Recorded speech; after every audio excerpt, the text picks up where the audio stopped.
Welcome once again to the Legion of Reason diversion. Trying to keep my promise of a weekly show, and well, I think this is the first one we've done that's back to weekly format. Trying to get the episodes shorter.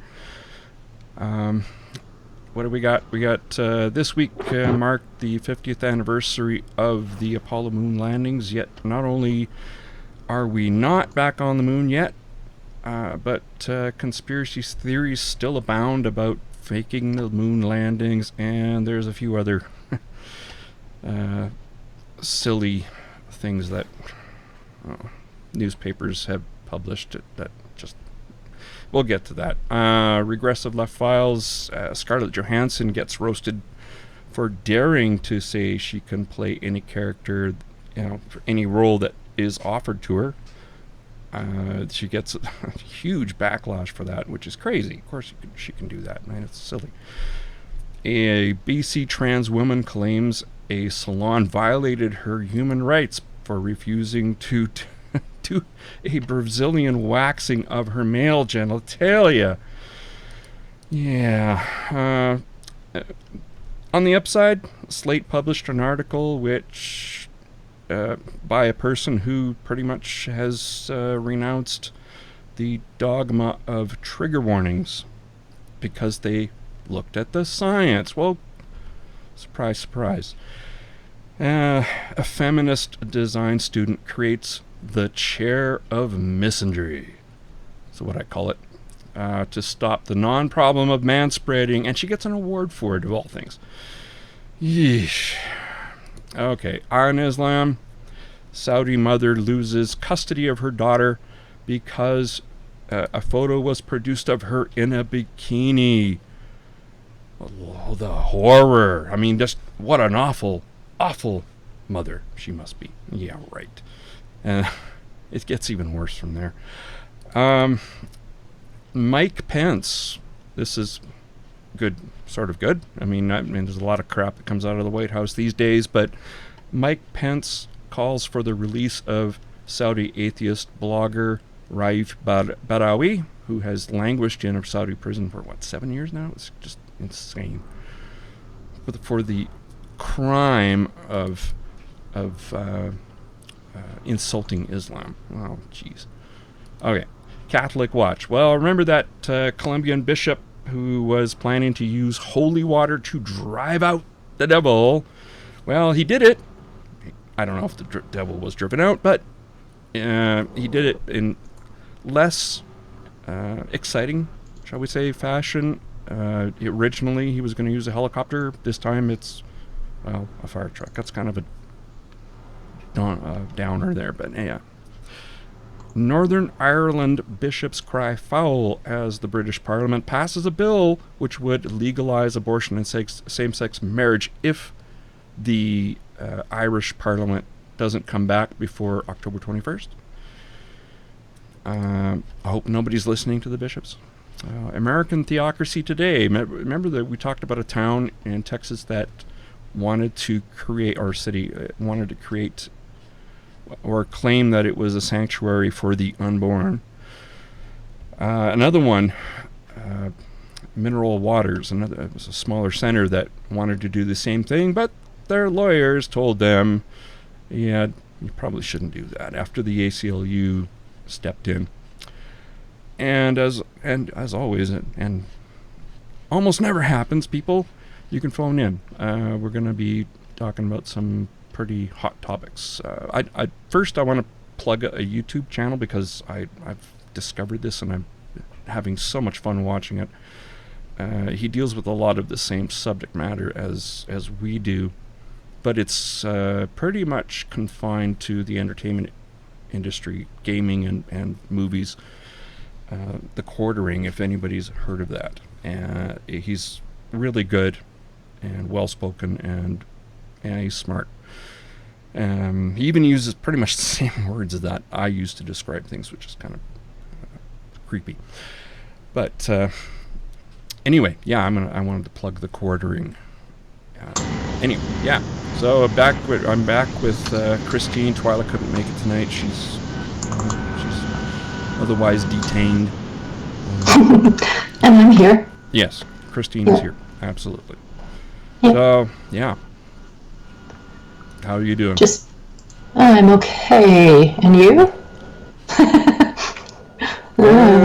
Yeah, well... It's been a shit week, frankly, but yeah. Getting another cat would be number 14. It's going to be another Sphinx, so you might see some naked cats in front of the screen sometimes. Sphinx are so crazy. They're just nuts. Yeah. They're always getting into mischief, and they're always moving, and always, they're just nuts. But they're not exactly the most graceful of cats, or the most pretty of cats. Yeah, they are pretty weird looking, but they feel weird. It took me a while to get used to a hairless. They could just skin. Yeah, it's like petting a warm rubber ball. It's because some Sphinx have very, very, very short hair, but this Sphinx ain't got nothing. He's got a little bit on the front of his nose, and that's it. Wow. The rest is pretty much naked skin. So he looks like a little piggy. And piggy without the curly tail. He's got a long tail, rat tail. Yeah. It's cute. He's cute. Sometimes, he squeaks. He's like a squeaky toy. Aw, that's so cute. He doesn't exactly have a meow. So anyway, the 50th anniversary of the moon landing and of the first moon landing, and hoaxes still live on. And this article in Space, it's there's no convincing some people. They talked a bit with Phil Plait, let's see. You've seen a lot of stuff on TV like the X-Files and stuff. I loved the X-Files. I watched it, but I knew. I thought it was okay. I took it. I took it as what it is, fiction, right? Yeah. It's taking a lot of these conspiracy theories and introducing it into the program. I thought they had a lot of fun with it, and it was great. But people, I don't know. I don't know what to feel about that, because it kind of feeds people who are susceptible to conspiracy theories. I don't know. I mean, they must know it's not a documentary, obviously, but you never know. I mean, like I remember hearing a story about somebody who was, those where they reenact crime scenes and shit like that, right? Mm-hmm. And the actor who was, meant to portray the bad guy or whatever, had a date, and that date saw him and, thought he was a fucking murderer because he played one on TV. Like some people are just, Yeah. And I know the guy that played cigarette smoking man. He was in an elevator with somebody, and she recognized him, and she's like, "You're evil." Did she bum a smoke? Hey, can I bum a smoke? Yeah. I'm sure the guy doesn't even smoke, He probably. I don't know. I didn't see him smoke. I've met him a couple times at.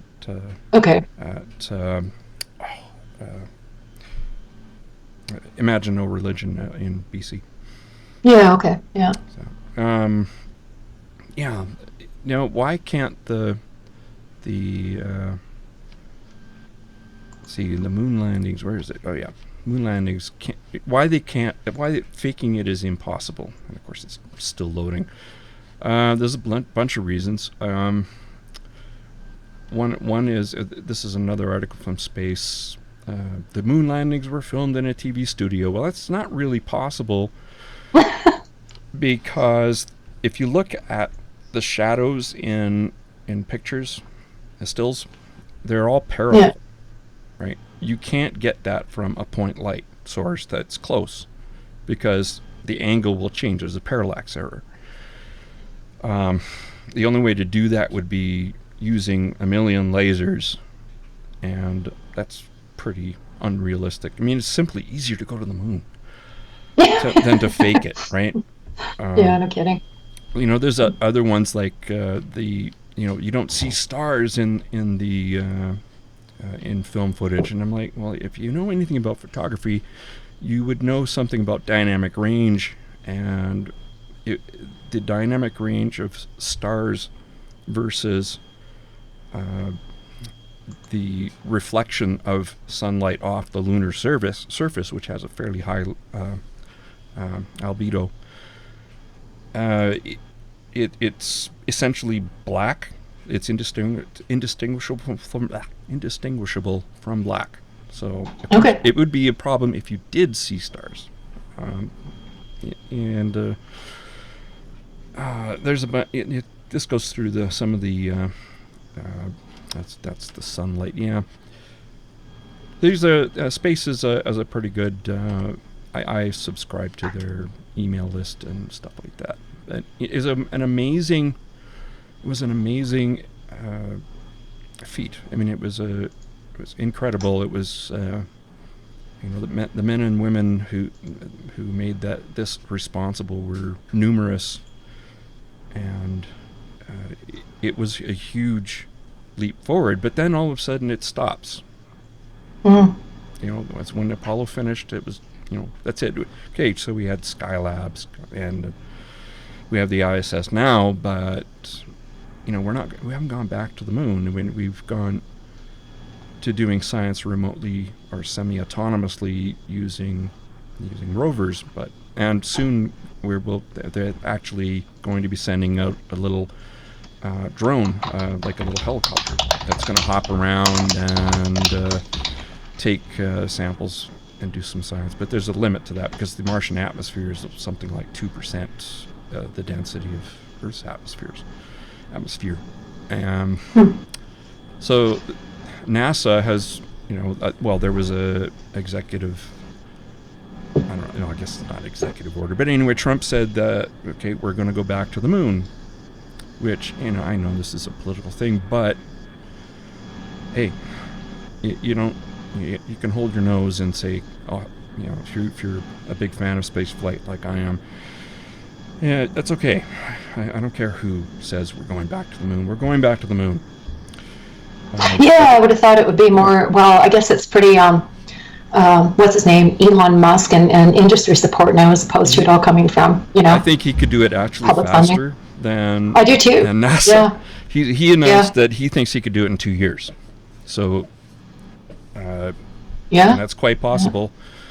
But because the SLS, the Space Launch System, come on, couldn't you come up with something a little more, I don't know, inspiring a name than SLS?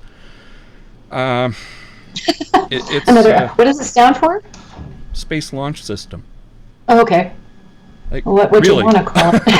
Acronyms. It's like come on, let's get a. They really didn't reach very far for inspiring names. Well, it's not a marketing thing. It's the name of a. Oh, but it is. Right? But it is a marketing thing. You're right. Absolutely. Yeah. This is how you sell space to lay people, right? This is. I think they should have done something a little more inventive in the name, even just the naming. But the one problem I have with the SLS is they're going to use solid rocket motors again, for the side boosters, and I'm just like, didn't we learn the first time? The Challenger explosion. I just think it's a. Really so I don't understand what would be the alternative because I don't know anything about this stuff really. Well, just do what SpaceX does with their Falcon Heavy. It's all rocket engines, so they're fuel fed. Okay. This one, the center booster, has all the rocket engines, and the side boosters are rocket motors, which are just chemical burning.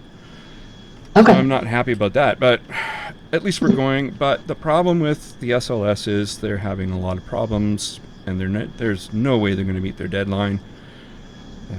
The manufacturing process, they've run into many snags, and it just keeps getting pushed back and back. Whereas I think the first missions are going to be using SpaceX's already proven systems, like the Falcon Heavy, and possibly some other one. The BFR, the Big Falcon Rocket. Okay. Which, of course, you know what the real name. That is the official name, but you know what the real name is. It's not hard to figure that one out. What? The big what? Enlighten me. The Big Fucking Rocket? Oh, okay. Makes sense. Seriously, that took it. Oh, well. Maybe my mind is a little bit lowbrow relative to yours. Oh, I don't know. Yeah, I've heard lots of acronyms. I had a lot of acronyms in my day, and a lot of them can be misconstrued. Oh God, what was it? I used to work at a company called Schlumberger, and they had the horizontal. What was it? Horizontal integration tool, right? HIT. But then clients started calling it the Schlumberger horizontal, and it's shit, right? Oh. These things happen, right? So yeah. So the BFR is originally its current design is it's a side booster. It's basically two Falcon 9 rockets strapped to a center Falcon 9 rocket. So this is a proven system, but they have other systems. No, that's the Falcon Heavy. The BFR, the big fucking rocket, the design was 31 Raptor engines. I mean, this thing is a monster. This is what's going to launch Starliner, which is currently the prototypes for Starliner, which is designed to carry 100 people into space at a time. It's just gorgeous. I mean, even though it's not fully together yet, it's stainless steel and shiny in the sun, and just going to be gorgeous. That's cool. And so Elon is selling this, right? He purposefully designed this it's out of Tintin. And out of what? Tintin. Tintin? Yeah. What is Tintin? The comic. Location? No, the comic. Tintin. Oh. The books. Again, pop culture. Wow, you had an impoverished childhood. I mean, you never read Tintin. Well, now that now that you say it, kind of, sort of ish, My God, what are we gonna do with you? I did watch read the Saturday afternoon cartoons or whatever, and I was always fascinated by the print process. So there you go. All right. Anyway, they're gonna put Starliner on top of that BFR. That's the current design, and he's just announced, I think it was today, the Super Heavy, which is 41 Raptor engines. That's going to be a monster. 41 engines. You know how many engines the Saturn V had in its first stage? 7. No. 7. This thing's going to have 41 engines, albeit the rocket engines on the Saturn V are still the most powerful that was ever built. But the Raptor is no slouch either. It's pretty close. So this thing is just a monstrosity. It's gonna be amazing. I mean, this is the thing that's amazing about space travel now. It's privatized. It's going to get cheaper and cheaper and cheaper and cheaper. And 20 years space travel will be, like going on to how we go on to airliners today. It's gonna be incredible. Yeah. Hopefully, Yeah. So they're going to have a permanent base on the moon. And I'm sure they're going to use SpaceX's system to get them there in the beginning, until the SLS is actually. I don't even know why they're building the SLS. To be honest, it's just use existing systems that are already proven. It's superfluous at this point. Just design the habitat and do that. The rest you use private. It's cheaper. Use private enterprise. So, Elon Musk is his vision of the future is is amazing, and I would not bet against him at all, not ever. Mm-hmm. Yeah. No, I agree. Yeah. Here's a picture of Starliner, what it's going to look like. Wow. So I was looking at some of the, Melissa Chen put some interesting tweets up, and this moon landing was a momentous occasion. It's historically iconic, and here's how the New York Times decided to celebrate the occasion. America may have put the first man on the moon, but the Soviet Union sent the first woman, the first Asian man, and the first black man into orbit, all years before the U.S. would follow suit. I have no problem with that. Can we just have who sent the dog into space?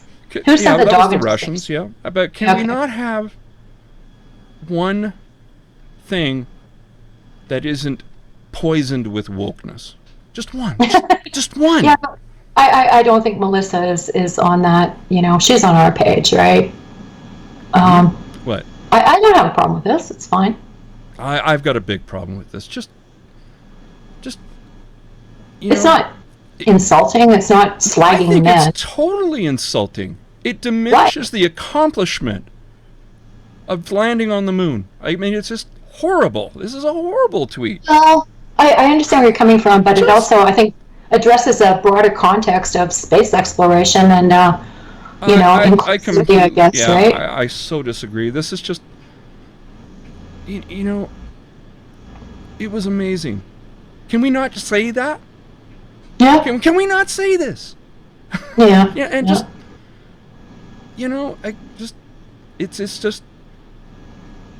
it's the person at the party who is a complete, what's the term for somebody who wrecks a party? Bore? Debbie Downer? Yeah, kind of like that. This is like, this is how you celebrate it. Yeah, congratulations, you're woke. I don't care. I didn't read it that way. I read it more as like, okay, this is what the space program has done. It's brought people together from all over the world. How did you get that from this? How did you? Well, how did you get where you're coming from this? It's just a nice post. It's not at all nice. There's nothing It's not nice slagging about anybody. This. Yes, it is. What's mean about it? Okay, here you go. America may have put the first man on the moon, but yeah. No, this is a slag. This is a complete slag. I understand your reading of it. Yeah, but I think there's not just that reading of it. Here's how the tweet should have read. I doubt that Melissa, America put the first man on the moon. Okay, end of tweet. Just accept it. Why do you have to make everything about some political? I mean, it's like, geez, Christ. I don't see how you get anything nice out of that. I think because the USSR was such a great place to live. I mean, all that. The space program is political. Oh, so why would you not? Yes, yeah, I agree. But but still celebrating. Just celebrate it. Just celebrate. Well, and okay, this isn't doing that. I mean, there might be a different, like, all these accusations that the Russians are meddling in their elections and blah blah blah. Like, duh. What country isn't meddling in another country's elections? We're all meddling in. Oh my God, this is ridiculous, right? But why does like it's like the Cold War starting all over again, but by social media? This Russian panic thing is you like think this too is much. the Russians that were sending this tweet out? No, I don't. But I'm just saying that, like, at least it's presented as, they're not the enemy. They're not, fucking spying on us and trying to get our votes. Of course they are, just like Americans are doing to their, They're not saying that the Russians are the enemy here. They're just saying that look how woke Russia was. That's what they're saying. Yeah, no, I and agree. I'm like, they also, like they didn't have to deal with these pesky things like, rights and freedoms kind of thing. This is just. I don't think there's a word for this. There's a word for this, and it's like other than a like it's just like just accept that this was a great moment in history, without injecting it with woke bullshit. I mean, it's not bullshit. It's true that the Russians sent the first Asian man. Fine, but just deal with that at another time. Don't do that in the middle of celebrating something that is historic like this. I don't know. I find that really, really. I mean, frankly, I don't know. Like, if history was just isolated without critical thinking, I suppose, right? There's I a think time that to do we that. just swallow. This wasn't it. There's a time to do that. This was. I don't see why it wasn't it. Because it's supposed to be about celebrating something that was amazing, and this diminishes that. So yeah, I understand where you're coming from, but so I find this to be. It's also a good opportunity to bring up some facts about, you know, America's and EAA #1, blah blah blah, and let's be a little more humble and acknowledge the global community. Time. I think this is the wrong time to do it, because people will read this and say, "Screw off." That's what they're going to say. Because screw off. I mean, it's like, do you have to ruin everything? You know. Do you have to ruin everything? That's the thing. It's just incredible. I just find it to be such a I think just Melissa, distasteful tweet. Like, you know, I guess, I don't know, how would we position ourselves? Maybe what do you call it? Internet dark web or whatever kind of thing, right? Melissa, I think, would fall into that range, and so I really can't see her motives being that, what you're saying. Do you know what I mean? No, I'm not saying that at all. I'm talking about the New York Times. Okay. I'm saying, you know, why is I agree. Why is the Times doing this? This is Melissa is just showing these ridiculous tweets because that's who I thought you were, you know, but no, I'm not talking about Melissa. I'm Unbelievable talking bias. about the Times. Oh God, I cannot. So okay, now you understand. I can't say enough bad things about the media. I really can't. Like, it's such a shit show. This is why no one is reading you guys anymore. You put crappy tweets out like this, and it's people think that because the woke community is really, really loud that there must be many of them. I don't think so. Yeah, I think they're really it depends loud. on to what extent you take it. I mean, we're all interested in social justice. We just have different ways that we see will be effective of trying to realize that, right? The timing of this is crappy. This is not the day to do it. This is the day to celebrate. It's not like anybody died. This is a celebration day, and, you know, like, if somebody died, I think that would be, you know, super tactless to start, you know, invoking politics. I think it's tactless anyway, because it's supposed to be a celebration, and we're this is throwing a wet blanket on. I'm not going to invite this person to any parties of mine. I mean, like, you can, because they're just going to be the ones in the corner railing against society. I mean, I'm like, I don't want to be around those kind of people. Yeah, people who I get triggered by people who get easily triggered. Yeah, exactly. And then I need to find my safe space.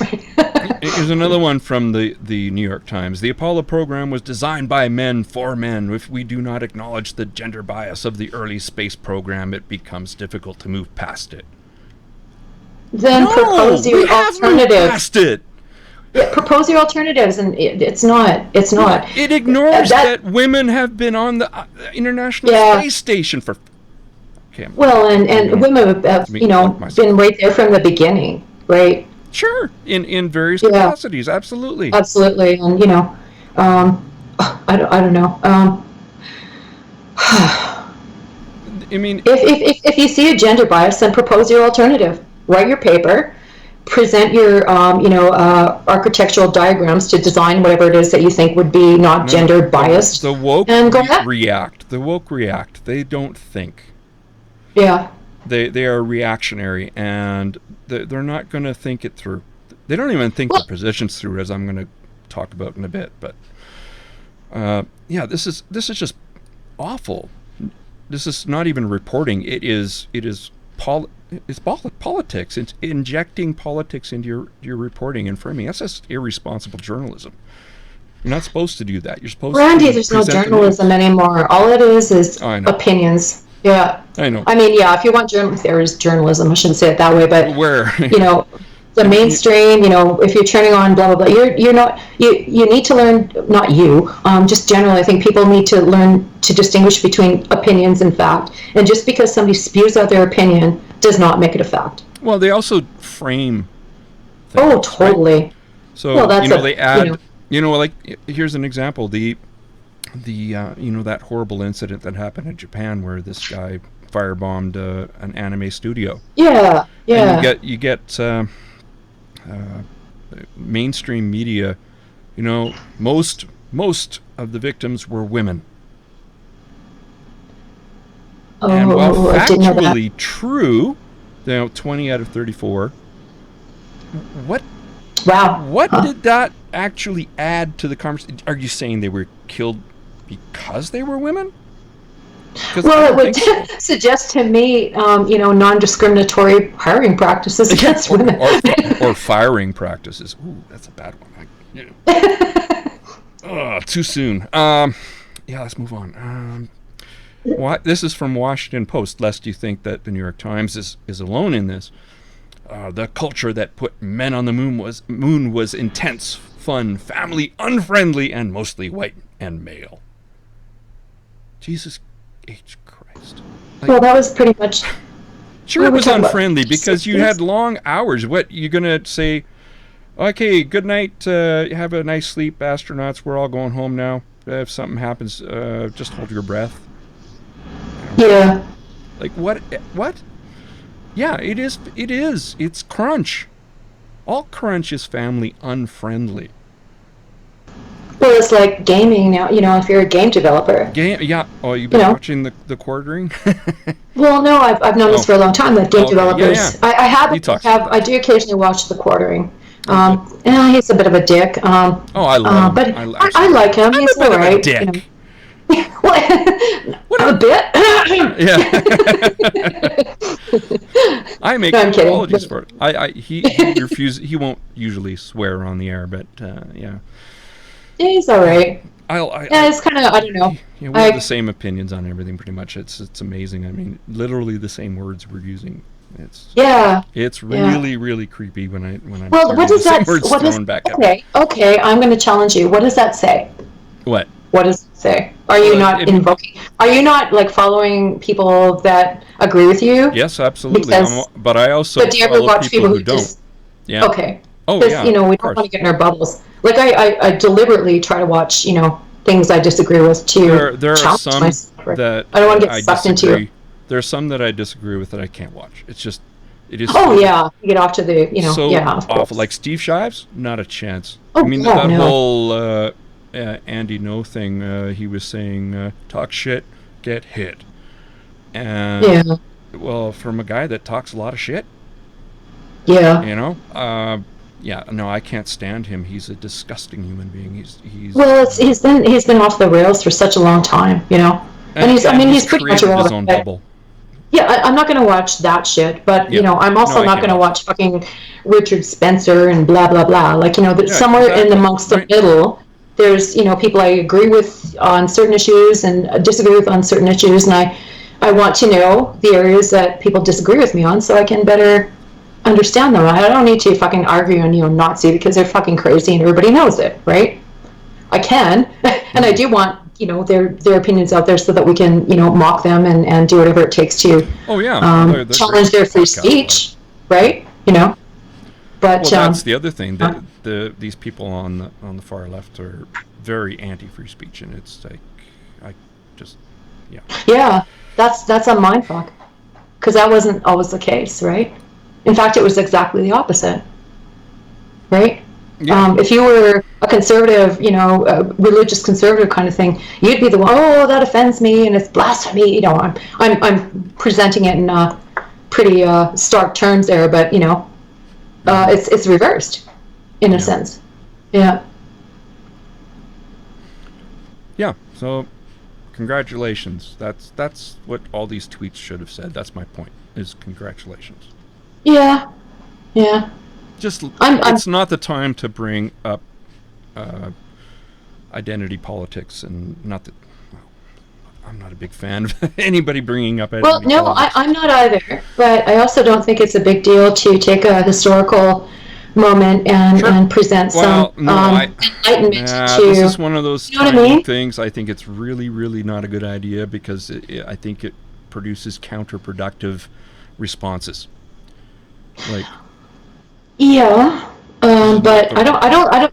On the other hand, and like, things have changed. Things have so changed. what if you're offended by the fact that Russians, blah blah blah, put out a woman and blah blah, all this kind of stuff? I don't think it's an inappropriate time to bring it up. I just don't. It's not like, we're talking about somebody. It's not the anniversary of somebody's death or anything like that. It's going to get a big maybe it's the case that, I hate to be so blunt, but if you're like, super flag waving American and you think, oh, we're the, I don't know, what do you call it, like the superpower of the world, maybe it's not bad for you to receive a message like that. Like, hey, maybe not. Maybe you weren't the only country who, right? I think that's kind of needed at this particular, political the only point in country time. that's ever gone to the moon. Which? The U.S. Yeah. Here's the thing with that can go totally awry because in the recent Apollo 11 movie, the one with I can't remember his name. I didn't see it, and the reason I didn't see it is because they took the iconic moment of planting the flag out of the film. For the exact reason you just gave. And I was disgusted because, you know what? There's a lot to criticize American nationalism about. Yeah. This was not one of them. This is history. It's not even revision. It's erasing something. It is, and what's more, that's really important because what was dictated. I can't remember the guy who landed on who said it. God damn it. What? Neil Armstrong? Yeah. Thank you. He was meant to say one small step for man, one giant step for America, and he said humankind, and that's significant. Oh yeah, okay, mankind. Well, back in the day, still, chauvinistic, but. It's not. He made a point of making it a non-American centrist. He attributed to the global community this, and that's really important, right? Mm-hmm. What he was told to do and what he did. He was subversive in his day, Yeah. Oh yeah. These guys were upstanding men. I mean, they were amazing. Yeah. Men. Yeah. No question. That took some balls, really. Yeah. Sure. Yeah. All right. Are we? Or not? I wouldn't. Fuck it, I'm here. I'll say what I want.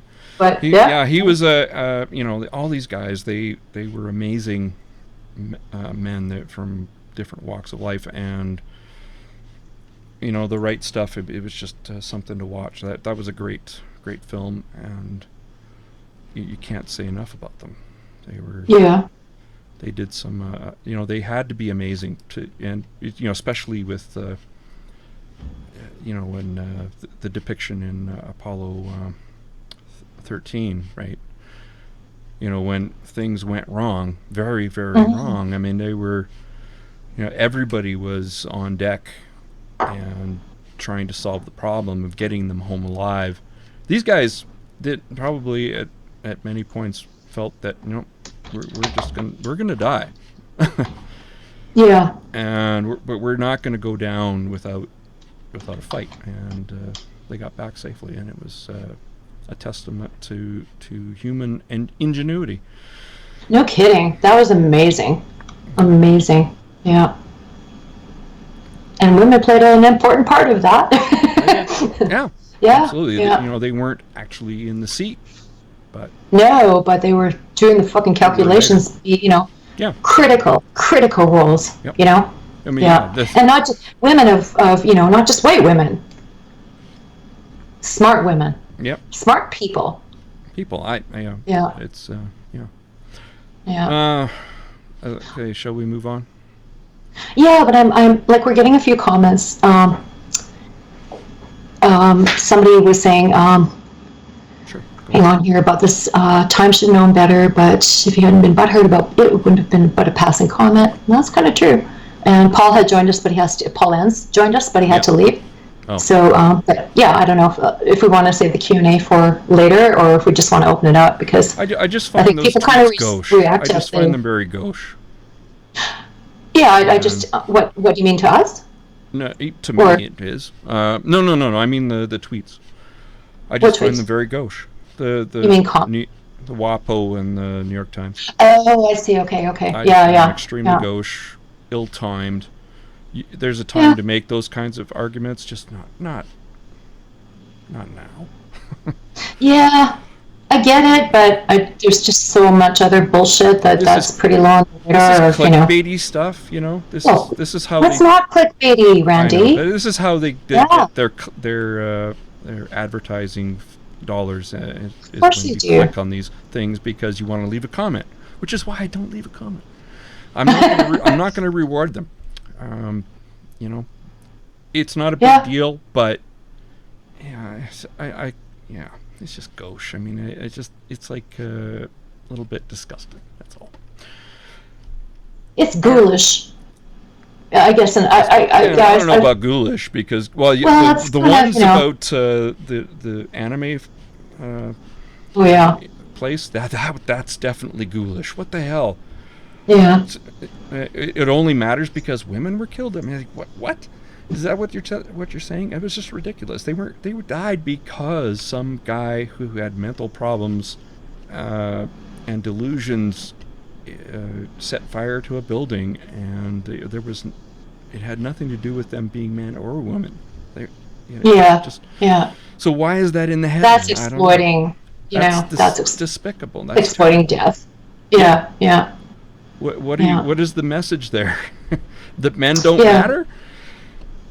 Maybe. I'm not Well, surprised anymore by that. Right? again, you're talking about framing or whatever, right? That's framing. That's a matter of framing, Yeah, it's a framing. It's and it's a also dishonest framing. sensationalist. Well, again, like Yeah, it's not reporting the facts. It's reporting your opinion.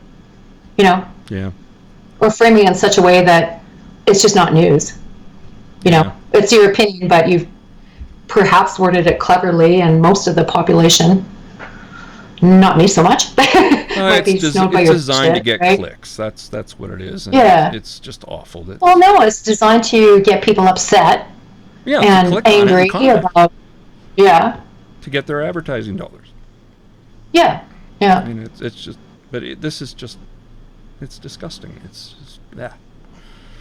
Anyway, But it affects, I think, the political, I guess, the context of discourse, because it plants stupid shit out there in sound bites, and nobody bothers to follow up. And if they fuck up and report something incorrectly, well, you just correct it and don't mention it or yeah, anything. That's where exactly. Canada is a bit different in our standards, right? We can't. You know, Yeah, the correction has to come with the story. So yeah, well, and yeah, you have to announce your correction and blah, blah, blah, right? yeah, ASAP when you find out you've been incorrect in your research or whatever, right? yeah. But It's yeah, not like oopsie. Well, we'll do better next time. yeah, we'll Edit just edit everything. this and Yeah. because by the next day, everything's moved on to the next sensationalist bullshit, right? Yep. And it So, never ends. yep. Yeah, we're probably going to disagree on this one too. Scarlett Johansson. Well, I don't know if we disagreed, but yeah. We'll see. This one we will. This one we probably will disagree. Scarlett Johansson defends comments she should be allowed to play any person after fans threatened to boycott movies. And of course, this refers to. That was a long time ago, though, wasn't it? Yeah, but So she why did is it this again. popping up again? No. Well, she Okay. commented again in an Well, she article clarified, by didn't As she? If. Yeah, okay. Yeah, so she defended a claim that art should be immune to political correctness and that actors and actresses should be allowed to play any type of character, which struck a nerve for some who remember the rub and tug debacle, what they call it, debacle. Yeah, at the time, the 34 actress rejected the idea that it was, oh God, can you not use this word? Problematic to Oh, play God. a trans person, but has now said her statement at the time was insensitive. I don't think so. I know she's probably told by her publicist to say that, but I think you can play a trans person with sensitivity. Yeah. And I'm gonna. Yeah, I want to. In a moment, I'm going to go into the reasons that I think the outrage brigade is totally wrong. But I was finish reading this. So since then, GLAAD, what a great name, GLAAD, found that not. What is the name? What's the acronym again? Something. Okay. Gays and it's where is it? I should know it, but I can't think of it off the top of my head. It's not here. Why is it not there? It should. On first mention, you should, if you're going to throw an acronym. First mention should be. Then you put it, the full name, in brackets, the acronym, and then you can use the acronym throughout the rest of the piece. So what the fuck you're talking about? Yeah, you can tell who's written scientific papers and who hasn't. Yeah. or scholarly papers, whichever the case may be. So they. Well, frankly, that should be basic journalism too. You don't just throw an acronym in there without introducing what the hell it means, right? Yeah. Anyway, this organization found that not one of the 110 films released in 2018 included a transgender character. TV was a bit better. Yeah. Well, do you understand? They not understand what is the percentage of population that actually is transgendered? Pretty low. Pretty damn low. Yeah, but that doesn't mean we, But you were in a discussion on Facebook, and somebody had said to you. I forget the context. I forget exactly what you said, but that person had said that. I'm going to get to that. Okay. I'm going to get to that because that's part of my reasoning, and why I was completely. Well, then I'll be able to. The question was so she was basically going over the previous debacle and what she said and explaining it. I agree with this completely 100%. She said, I personally feel that in an ideal world, any actor should be able to play anybody, and art in all forms should be immune to political correctness. That is the point I was making. I completely agree. Totally. Yeah. The point of art isn't to be pretty; it's to provoke. It's also acting. You're also playing people that you aren't, right? Yeah. And she said, as an actor, I should be allowed to play any person or any tree or any animal because that is my job and requirements of my job. Okay, here's the thing. In that rub and tug thing, people think, well, she took the place of a trans actor. And I'm like, no, that's not what happened. She was offered the role. They had her in mind from the beginning. Mm-hmm. And so then there was the public outcry, and she withdrew from the project.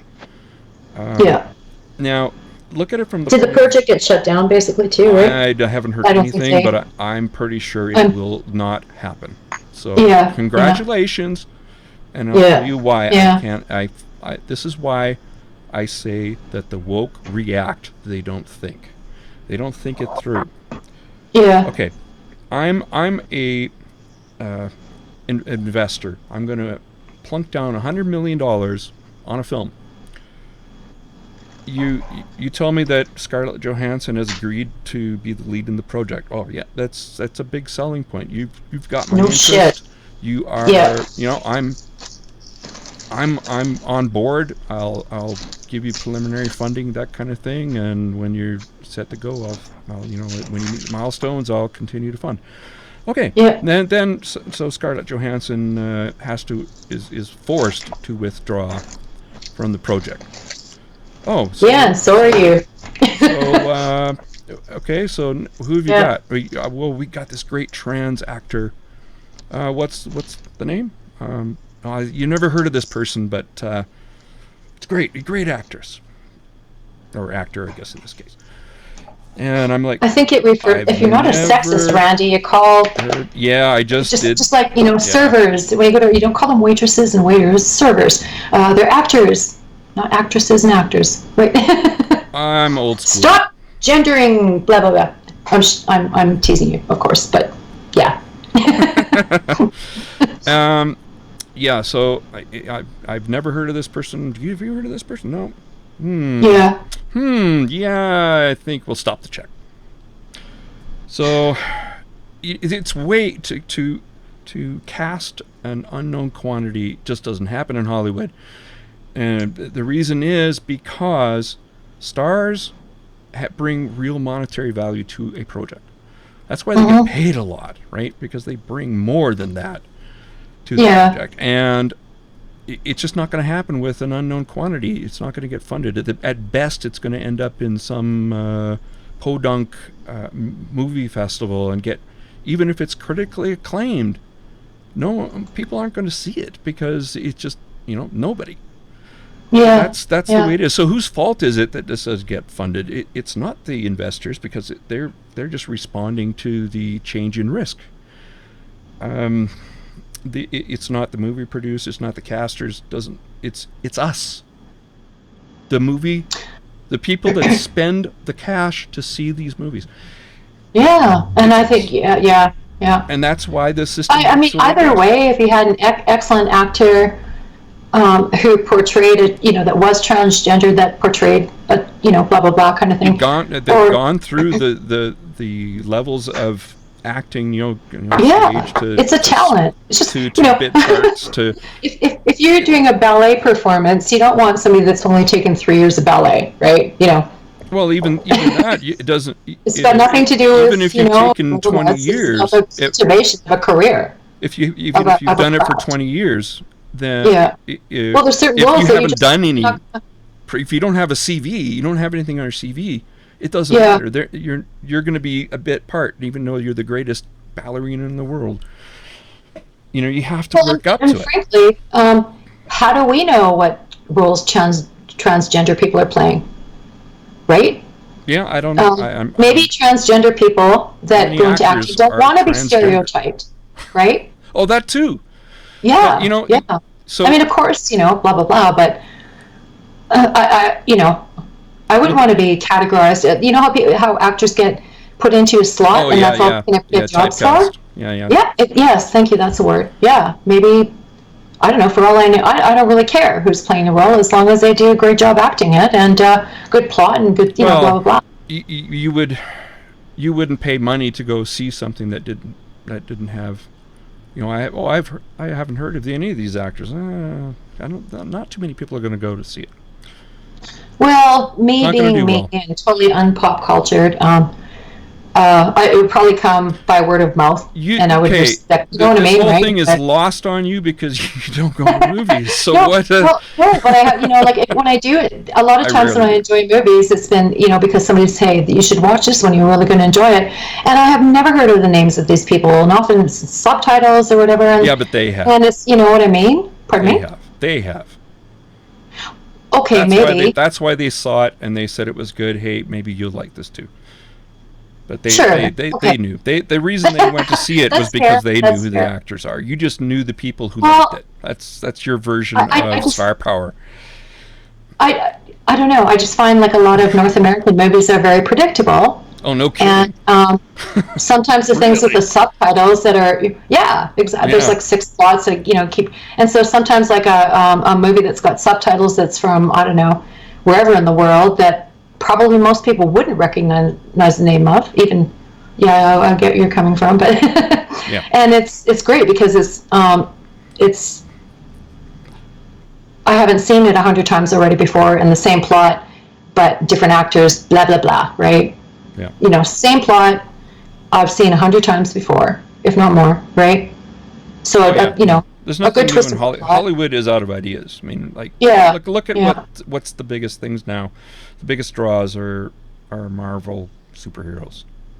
Yeah, and that's and they're already starting to rehash superheroes, and instead of Thor is now going to be played by a woman. So basically rebooting like they did with Ghostbusters, but shoehorning in women into it. I'm just like, oh, come on. Do not have an original thought. I never did 007. 007 is going to be a woman. Oh, but that sounds kind of cool because it's not she's taking over. No. Having the torch passed to her, from what I understand. What do you think of the Me Too? Huh? What do you think of the Me Too? Mm-hmm. This is being described as 007 for the Me Too generation. Well, Well, first, I think that's drawing together two things that don't necessarily facilitate a conversation. Yeah, really. Well, she doesn't succumb to the charms of James Bond, you see. Okay. I guess I don't really understand. See this. You know, I don't want to see like the Me Too discussion, I think is completely separate from representation in films. Yeah, but there's overlap, but this case, it's actually being foisted on people. I hate. Okay, so I don't really. All I know about this is that she kind of takes up the torch from 007, and you know she. So you know, this is I don't know. I don't know. I was never a fan of the Bond movies either, so yeah, I'll just shut up. I'm looking forward to Black Widow. That's one of the few that I'm looking forward to. Black Widow is an awesome character, which is played by Scarlett Johansson. And that was a movie released a long time ago, though, wasn't it? Like, remind me, because I'm sure... It's not been done. It's not been done. Okay. Is it a superhero kind of thing? It's a super... Yeah, it's Marvel, but it's on her own. I'm pretty sure there was like a murder drama kind of thing based on a true story a few years ago. No, that isn't. But you know, because Black Widow refers to... Yeah, okay. Yeah, I know. It kind of overlaps with that, but you know, this is ScarJo's project, and please don't make it woke. God's sakes. I just want to finish this thought because there's another aspect to this, and you know, so you've killed because of being woke. They've killed the project. I don't know that for sure, but I'd be really surprised if this ever gets funded. Yeah. And you lost the opportunity for a star to shine a light on an issue that a lot of people just aren't aware of. Yeah. Oh, Aaron Raw is here. It blows my mind that they've done this. This whole thing has not been about raising people up. It's been about tearing people down. You've raised no one up by this, and I draw the line. Yeah. I mean, you tore Scarlett Johansson down. Congratulations. You probably killed the project. Great. So you've lost an opportunity to use somebody's celebrity to actually do some good. What were you thinking? What were they thinking? I mean, it's just they don't think. That's the problem. They react. Oh no, it's a transgender role. It has to be played by a transgender person. Yeah. Come on. And again... the outrage brigade again. I mean, I'm so if I was a transgender person, I would be limited to that role, you know? Yeah, and you guess what? You'd probably be typecast. Look at all the actors in Hollywood right now who are playing straight roles, and they're actually gay. Yeah, of course. Yeah. You know? Yeah, and yeah. Nuts. That's why I just, you know, I said, I don't know what... There's lots of amazing, wonderful transgender models, and I don't know who's an actor that's transgendered, but I'm guessing no one. Probably that. Well, no, it's not that there's no one. It's just no one knows any names. They're acting. No, right? I'm saying that I. Well, that's true. I get what you're saying. Yeah, that their transgender is hidden. Yeah. Could be. Well, I mean, they could be openly transgendered in their, you know, personal life, but that shouldn't typecast them to, you're a transgender person, so you should play this role. You know, like, what the fuck? Yeah, that's just as bad as telling Scarlett Johansson that she can't play a transgender person. Like, you know, it's just as bad. Yeah. I the woke and I part ways, well, long before this, but I criticize those who are so-called woke on this because they've not only have they done no good, they've actually created enmity between transgender people and us, rest of us, because this whole thing it's a terrible thing. You know what? I've never really heard many transgendered people actually speak out for themselves. So I'm getting all from like white, straight, cisgendered people on what they think transgender is, you know, that's what transgender people, right? That's what the woke I know a are. few transgender people, That's exactly what the woke are. They have no idea. Yeah. this purporting to speak out on behalf of others who didn't you don't ask them represent. to. Yeah. Yeah. Or So don't represent and didn't ask to be represented. Of course, it would be wonderful to have well, I think we should strive for representation, but that doesn't mean Not that like this. Not this way. No, there's wonderful actors from all kinds of backgrounds. I'm sure a transgender person can very well play a non-transgendered role and be just fine in it, and vice versa, right? Don't limit. Sure. It's a craft. It's a you cultivate that over you must time, play your gender identity, and that's it. Yeah. Really? Yeah. I don't think so. I mean, look at Linda Hunt. I mean, she in the year of Living Dangerously, she played an Indonesian man. Won an Academy Award, by the way, for the role. When was that? 1982, something like that. Awesome movie before Mel Gibson's meltdown.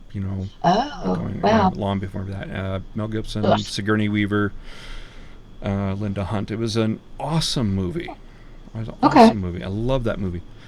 Back when Mel Gibson was good. Here's like a total out of my brain. Yentl. Remember the movie Yentl? Oh, there's another one. Oh yeah. You can go down that she whole. Played a boy. Yeah, there's Yentl. Yeah, she played a woman disguised as a little boy, basically, right? Yeah. Victoria. Yeah. Victoria. Oh my God. And that was Julie Andrews, if I'm not mistaken. Yeah, that was Julie Andrews and James Garner, and then Tootsie, which was Mrs. Doubtfire. Yeah. There's another one. Well, those are more kind of comedic. Do you think that matters to the woke? You got to be kidding me. They don't care. Yeah. Well, no, I think they would say that Mrs. Doubtfire drew on stereotypes and blah blah blah, right? Yeah. Well, so what? That's exactly what all comedy is. Because it doesn't matter. You can try your best, and there will always be room for criticism. Is what I'm trying to say. So poor Scarlett Johansson is going through another round of this. Yeah. Junk. I mean, and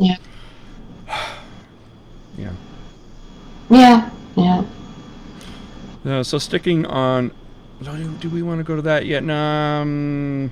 Actually, can I take like a 2-3 minute break because I've got a cat scooching and glaring at me? Yeah.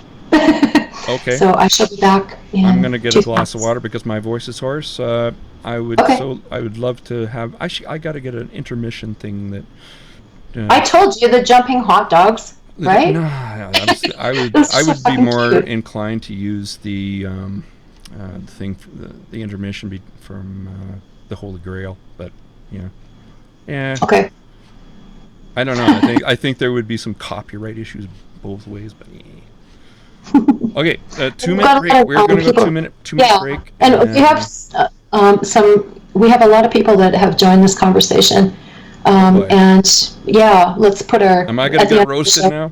I don't know. I'm just saying at the end of the show, let's put our number up and make sure that people get to engage with us and shit talk us and tell us to piss off and all that stuff. Yeah. Yeah. Okay, 3 minutes. Sure. All right. Okay. Back in a minute.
Dun, dun, dun, dun. Okay. Well, what I'm going to do quickly is create a new window. And I'm using OBS to do this. A color source. Okay.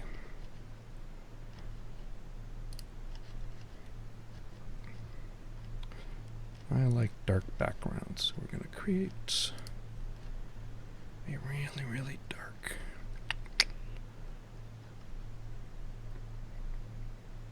Yeah. I'll be completely uninventive and use a black color. Dun, dun.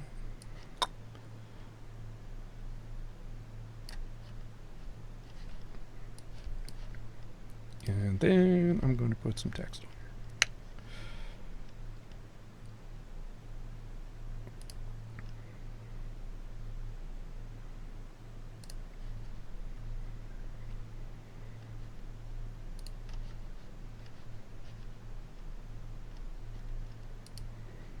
The font is really important for this. Super important. Yeah. Make or break.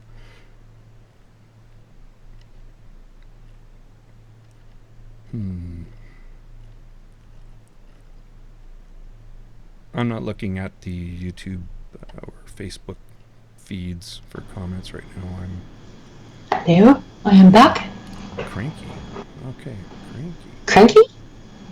Yeah, cool. Yeah, here we go. You're going to see this in a second. Whoops.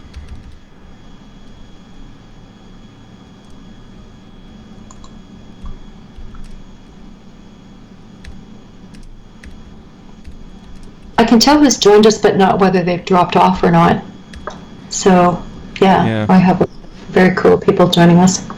And I hope they'll call in and stay with us till the end of the show.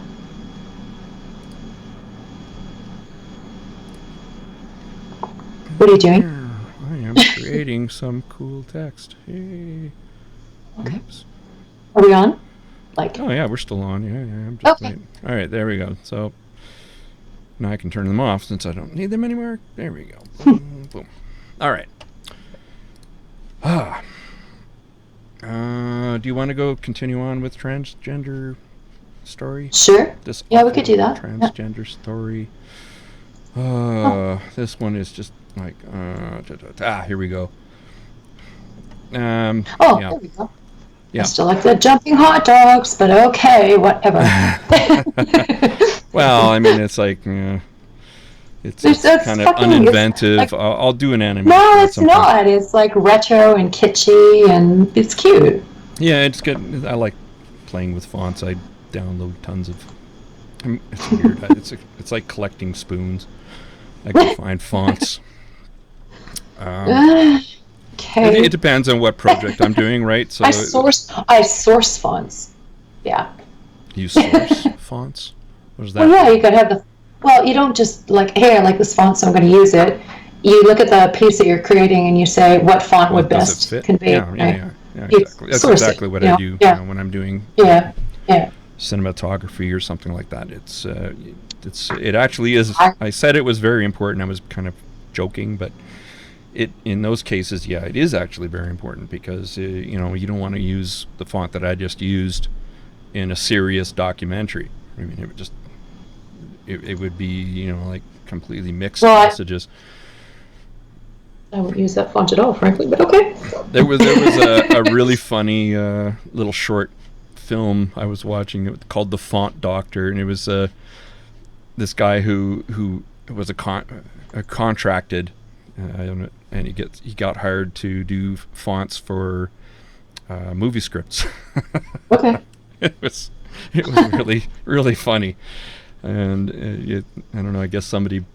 Maybe it must have come from somebody's personal experience, and it was so serious. Well, if you looked at the mathematics humor. And the, I guess, geometry of fonts, it's a thing, right? Turning and creating. No, I'm talking about the fonts themselves. Oh, the fonts. Oh. Yeah. Oh, okay. Yeah. There are mathematical relationships that you have to keep, like for. If a G goes underneath, and and not to mention like is important too, right? well, kerning and letting, all that stuff is important, but that's outside of even just, designing a font, right? So. Well, yeah, to a point. No. Well, you can adjust the kerning, and sure, but yeah, of course. But that's just technical stuff. Like, designing a font is different than just kerning and letting it, right? Let's put it that way.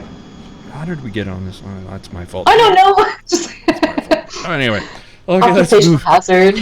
let's move on. Accusations fly at human rights hearing into transgender woman's Brazilian wax complaint. Boy, this is one of those things that I wish I was there with popcorn. Yeah, and I was thinking about it, and I guess don't have an answer. I don't have an answer. I don't either, but I guess the closest analogy I would probably look toward would be people who do,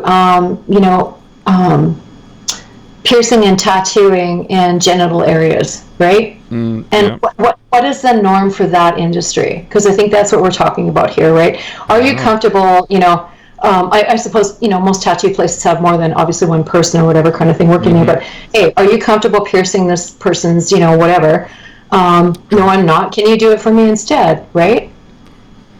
Yeah. Because they're talking about... This was out of somebody's home, and it was like, there's a person here, right?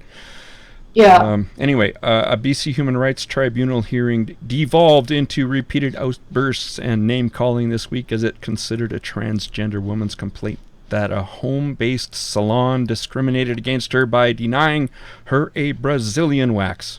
How do you do a Brazilian on male genitalia? That's exactly it. I have no idea what that means. I mean, I've had a wax and no. Have you ever, what's that show, the 40-Year-Old Virgin or whatever, where Steve, what's his name? What's his name? He actually gets a real waxing? Yeah. He actually was getting a real waxing. Yeah. And so you want to... The pain that he's expressing is very real in that scene. Yeah. And it had to stop because he couldn't take it. It was just too much. Yeah. Anyway, at one point, this is weird, the complainant compared the business owner to a neo-Nazi. Well, that's ridiculous. Yeah. That's just, come on. The lawyer for the business owner accused the complainant of engaging in half-truths and fabrications. Tribunal adjudicator Devin Cousineau frequently had to interject to maintain decorum and to keep the hearing from careening off course. Man, that must have been fun. Oh my goodness, yeah. In hindsight, she should have probably just done it. Made it as unpleasant as possible. No, I'm kidding about making it as unpleasant as possible, obviously, but I suppose she could have, she said her husband was uncomfortable. He could have, I suppose, in there as, observer or whatever kind of thing, but okay, if you're going to take it to this level, I'll do it. And here's the thing, I don't know how to fucking do men. Sorry. I don't know how to do a wax on. Sorry. Hey, wait a minute. You. Oh man, did you misgendered her? Totally, I did. And I'm sorry. I meant male genitalia. Lord. Male genitalia. It's different than. Send those letters to care of Christine. Jessica. Nobody knows. Sorry. Go ahead. I'm. You're just trying not to dig yourself any deeper. I'm not Christine. I'm like Jane Doe. Send your emails to. Okay. No, I'm sorry. I didn't mean to misgender. And the minute it came out of my mouth, I got it right. But if you're not trained to do that, you don't want to mess with somebody's, coin purse. Well, that can be pretty uncomfortable. I mean, it'll go back or whatever, but. How do you know, right? So she could have said, okay, I don't know what the hell I'm doing, but okay, I'll honor it. And then he would have, she would have perhaps, I don't know. I'd be curious to see how many waxes she's received, I guess. Well, is it just a common? But Jessica Yaniv was the first. Lucky her. Okay, I'm just looking at it. So The complainant, Okay. Jessica Yanev, told the hearing she was entitled to receive the advertised wax service, and that if the tribunal ruled against her, it could lead to a dangerous precedent. You cannot choose All who your around. clientele is All going to around. be. Well, I'm not so sure about that. However, business owner Marcia De Silva said she was not comfortable carrying out a Brazilian wax on a person with male genitalia, nor did she have the training for it. Jay Yes. Cameron, De Silva's lawyer and litigation manager with the Alberta-based Justice Centre for Constitutional Freedoms, told the hearing that a ruling against his client would be tantamount to ordering intimate services, intimate services, wink, wink, wink, against someone's will. The complaint heard Wednesday is one of more than a dozen filed by Yanev. So this is a serial complainant. Yeah. I don't like bringing in past history, but in this case, this is a bit different. This person is prone to complaining about rights being violated. Discrimination by salons. Is, Yeah. yeah. Yanev describes herself as a digital marketing expert and LGBTQ activist. All allege she was the subject of discrimination by salons. Who's all here? Yeah. Oh, no, all complaints. All complaints. So, does this person go to Okay. a salon after Well, salon and say, "Hey, can you do Brazilian on me?" Yeah. Well, I'm And sure. complain when they don't? A few complaints have then been settled. Have been settled without. Oh, you're scrolling up on me. Hearing. A few complaints have been settled without hearing or withdrawn. So she's getting money off this. I guess cast a wide net, right?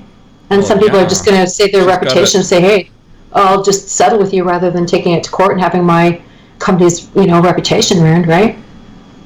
And remember, you heard about Lindsay Shepherd being booted off. Yeah. Twitter. Yeah. Well, this is the person who she was interacting with.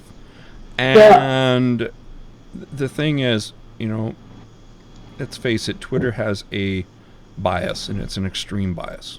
And so both said things that were heated, and only Shepherd was banned. Yeah. Yanev wasn't even suspended. Really? Yeah. That's a whole other issue, it's a whole other kettle of that I'm disgusted. That you and I might be more privy to than, a lot of other people out there. And the danger of social media and its role in swaying politics, right? It's always been the case that the media has swayed politics. Well, but now not just the internet, and now social media is yet another force. Well, now, Donald Trump is no longer allowed to block anybody. People. But of course, does that mean that Ocasio-Cortez, who's blocked many people, does that mean that she also is prohibited from? She polemicizes on Twitter too, right?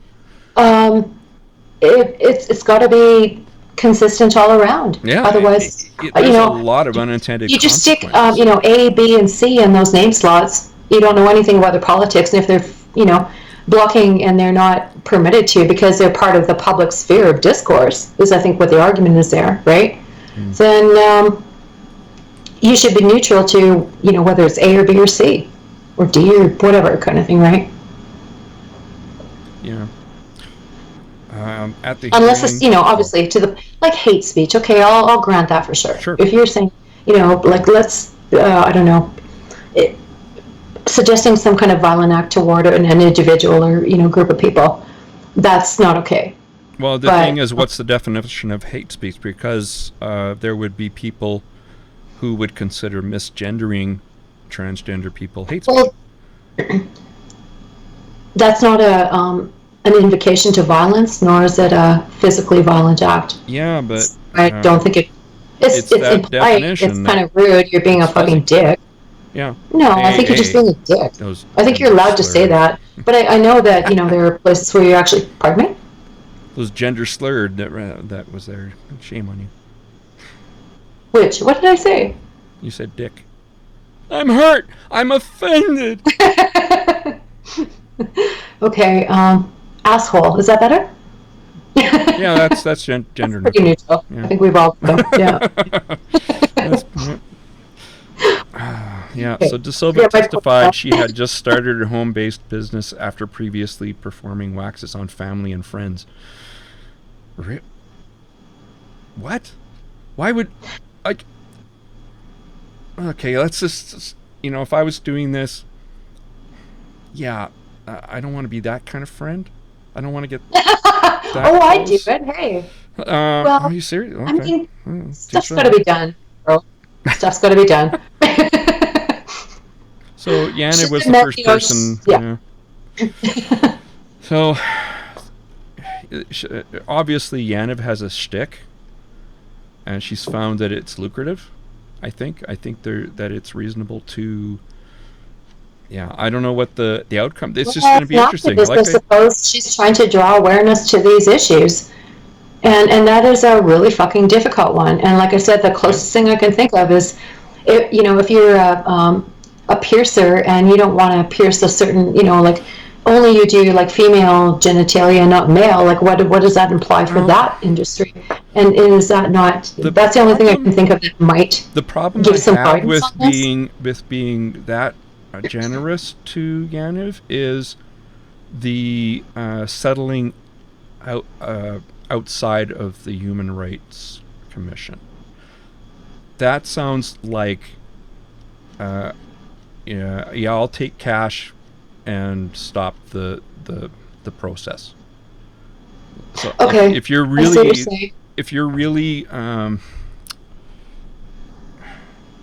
if that's what you're doing, you're trying to change things, make awareness, you don't settle.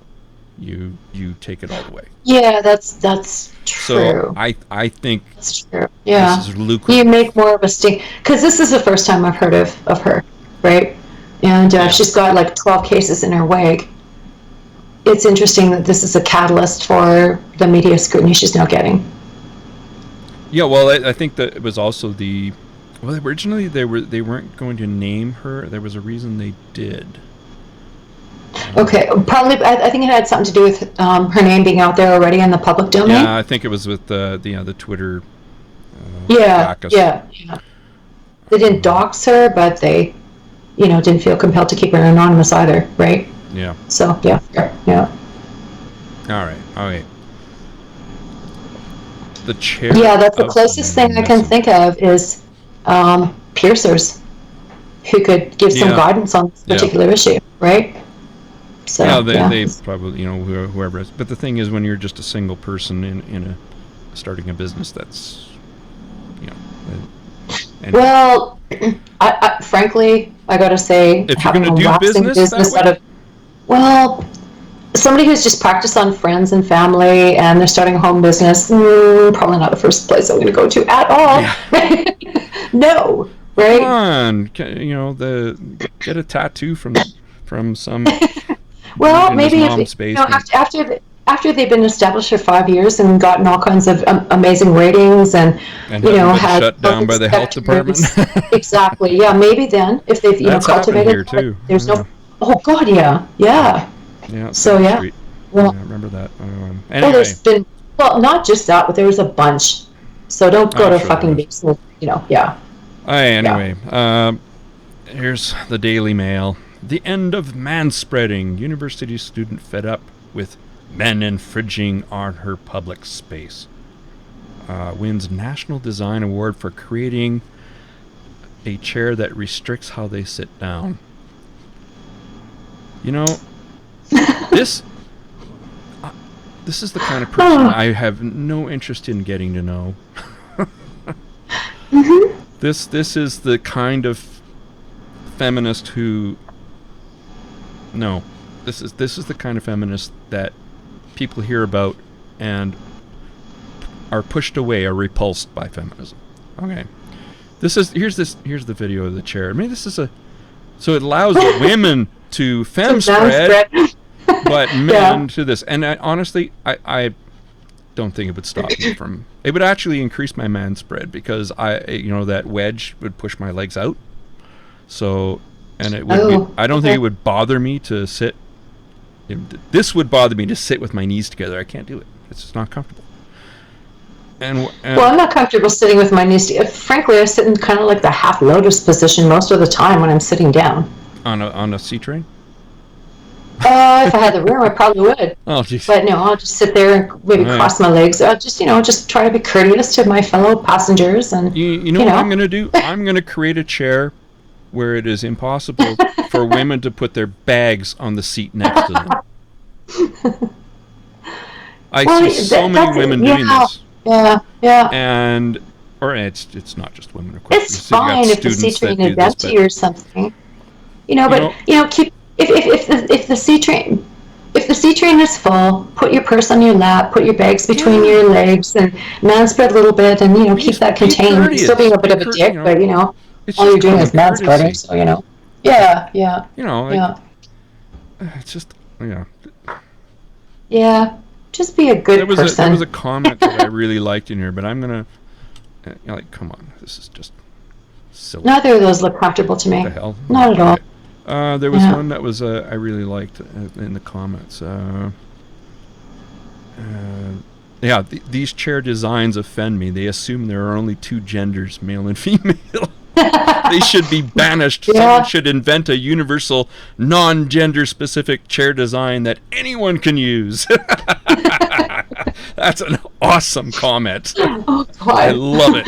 Because that's never been done. No, those don't exist yet. Yeah. I loved it. That was, I had to give a thumbs up on that one. This is just like, oh my God, this is what going to university is all about.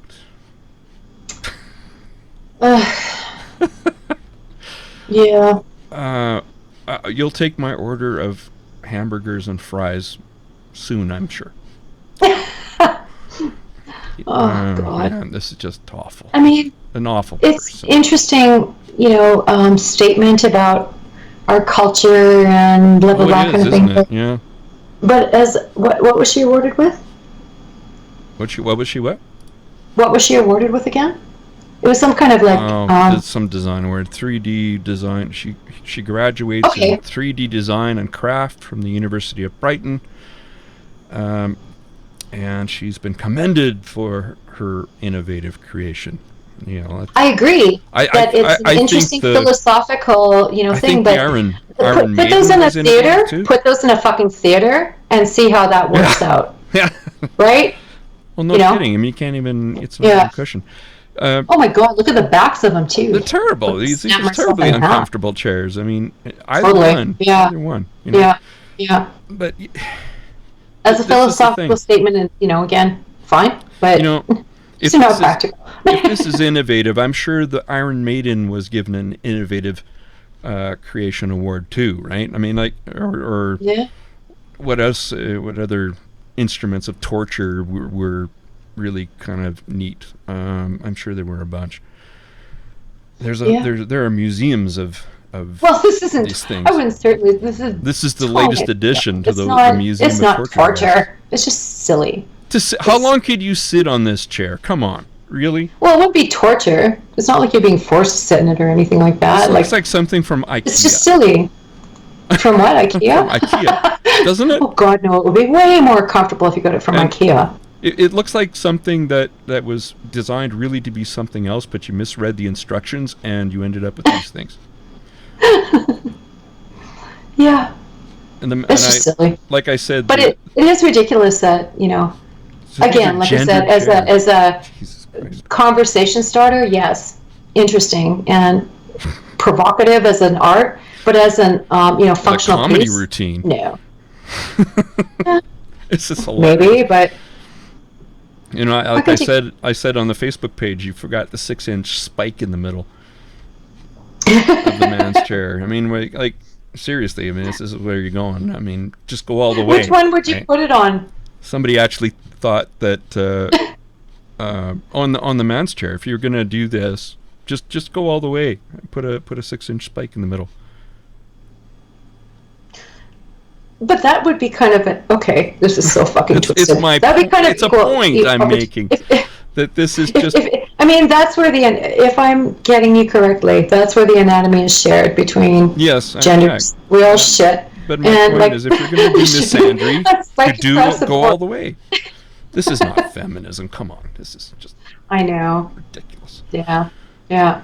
But it's misandry masquerading as feminism, and it's like,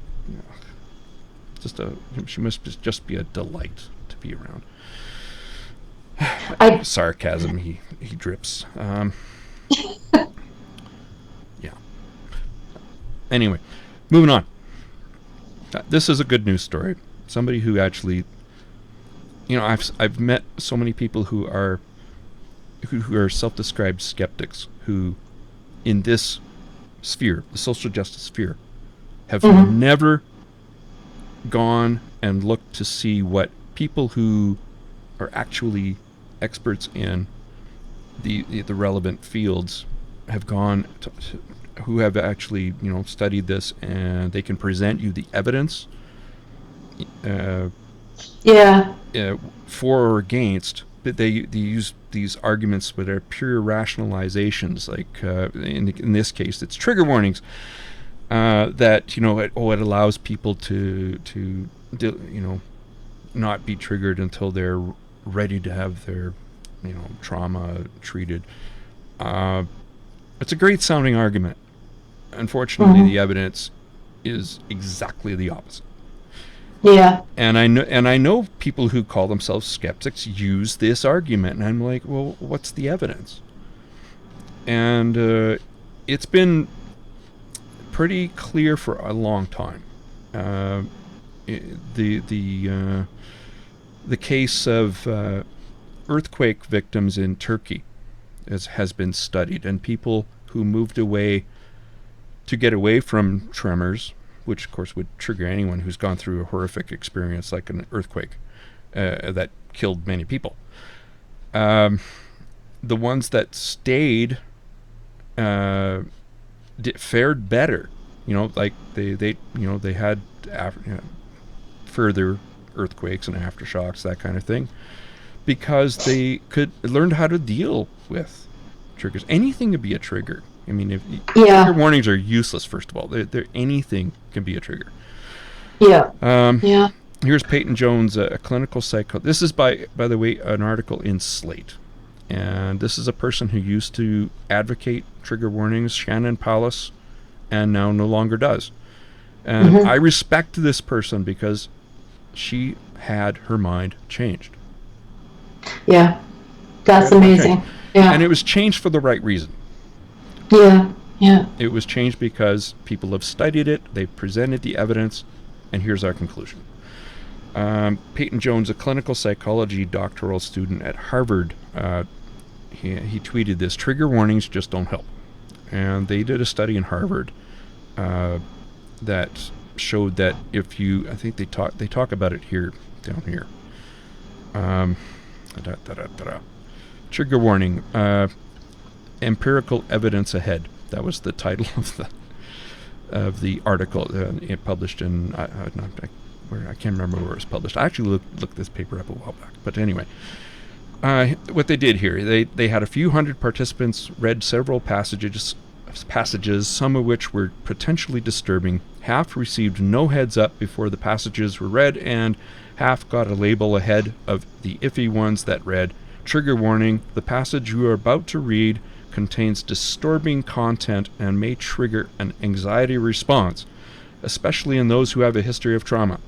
That's a hell of a trigger warning. The results suggested that trigger warnings could actually help generate anxiety. In other words, you're preconditioned to be, feel anxiety, and before you read the passage, right? Yeah, that makes sense, doesn't it? Yeah. Well, I mean, I suppose like if you're primed to be triggered, then you're going to be triggered. But if you're not primed to be triggered, you're going to be triggered, right? You're damned if you do and you're damned if you don't. Exactly. So I guess, one only has to, like, okay, this could be a trigger. There's only one option, and it's to try to warn people that they might be triggered. I don't know, Yeah, but actually avoiding triggers is the worst thing you can do. Well, I guess that's the third option that I didn't even think about, right? Because you can't not trigger somebody. You just can't. Yeah, exactly. If you're talking about anything interesting or important, you're going to trigger somebody. And otherwise, you're just talking about the fucking weather, right? Or the latest fashion. You get people that there was a group of female law students in the U.S. who decided that they shouldn't have to learn about laws associated with rape. It's ridiculous. How can you defend? Ridiculous. You're supposed to be a proficient in all areas of the law, not just the stuff that you're articling in. I mean, a lot of people get inspired to, I don't know, for example, somebody in your family has had cancer, so you get inspired to become a researcher, like, my goodness, like, that should, I mean, obviously I can't own other people's experiences and that kind of thing, but if I'd had, I don't know, like, say my sister had been brutally raped, I might just very well go into that field just trying to absorb that very knowledge just so I could get on that stand and defend rape victims, right? Like, why would you want to be ignorant of that stuff when you can actually make social change? Because they spell hamster with a P. Oh God, yeah. What? Yeah. That is gonna be the meme of this podcast. Okay, no, it's not. These are people who spell hamster with a P. No, that's nothing to do with anything we've talked about until now. No, I'm talking about those law students, the female law students. Well, yeah, they're the ones that spell hamster with a P. No, I thought it was like a newly hired person in a communication firm that said that. Yeah, but I'm saying that these are kin. Those law students are kin to that woman who spelled hamster with a P. Yeah. It's the kinship is. What does that say about it? Ostrich something syndrome? Yeah, I know what you're talking about. I can't remember. When that was a couple of years ago that Harvard published that. That's not a direct set of evidence, but it does give some rationale behind not using trigger warnings. There was a 2018 paper with a pool of 451 participants who had actually experienced trauma, which is something that the first paper didn't have. A consent form required for ethical purposes did require that participants' foreknowledge, I guess, that they would be reading emotional material. James told me, which is the James Jones, which is sort of a trigger warning all on its own, but a required step of the process. Yeah, there are sometimes ethical limitations on. Exactly. On yeah. You have to pass. And when you're using human. Absolutely. Well, actually, animals too. As well. But it's different. Yeah. It's different, right? Well, it's an ethical. It's an ethics board. Need we say no? Which I used to sit on an ethics board, so. For animal research. In this population, trigger warnings still failed to lessen the emotional distress from reading a passage. The authors also found evidence, they wrote, that trigger warnings counter-therapeutically, what a great word, counter-therapeutically. I'm amazed I could say that. I understand it. Yeah, I understand it too, yeah. Reinforce survivors' view of their trauma as central to their identity. Yeah. So that's what we're limited in terms of the amount of scientific data, but so far it's all pointing to the same thing.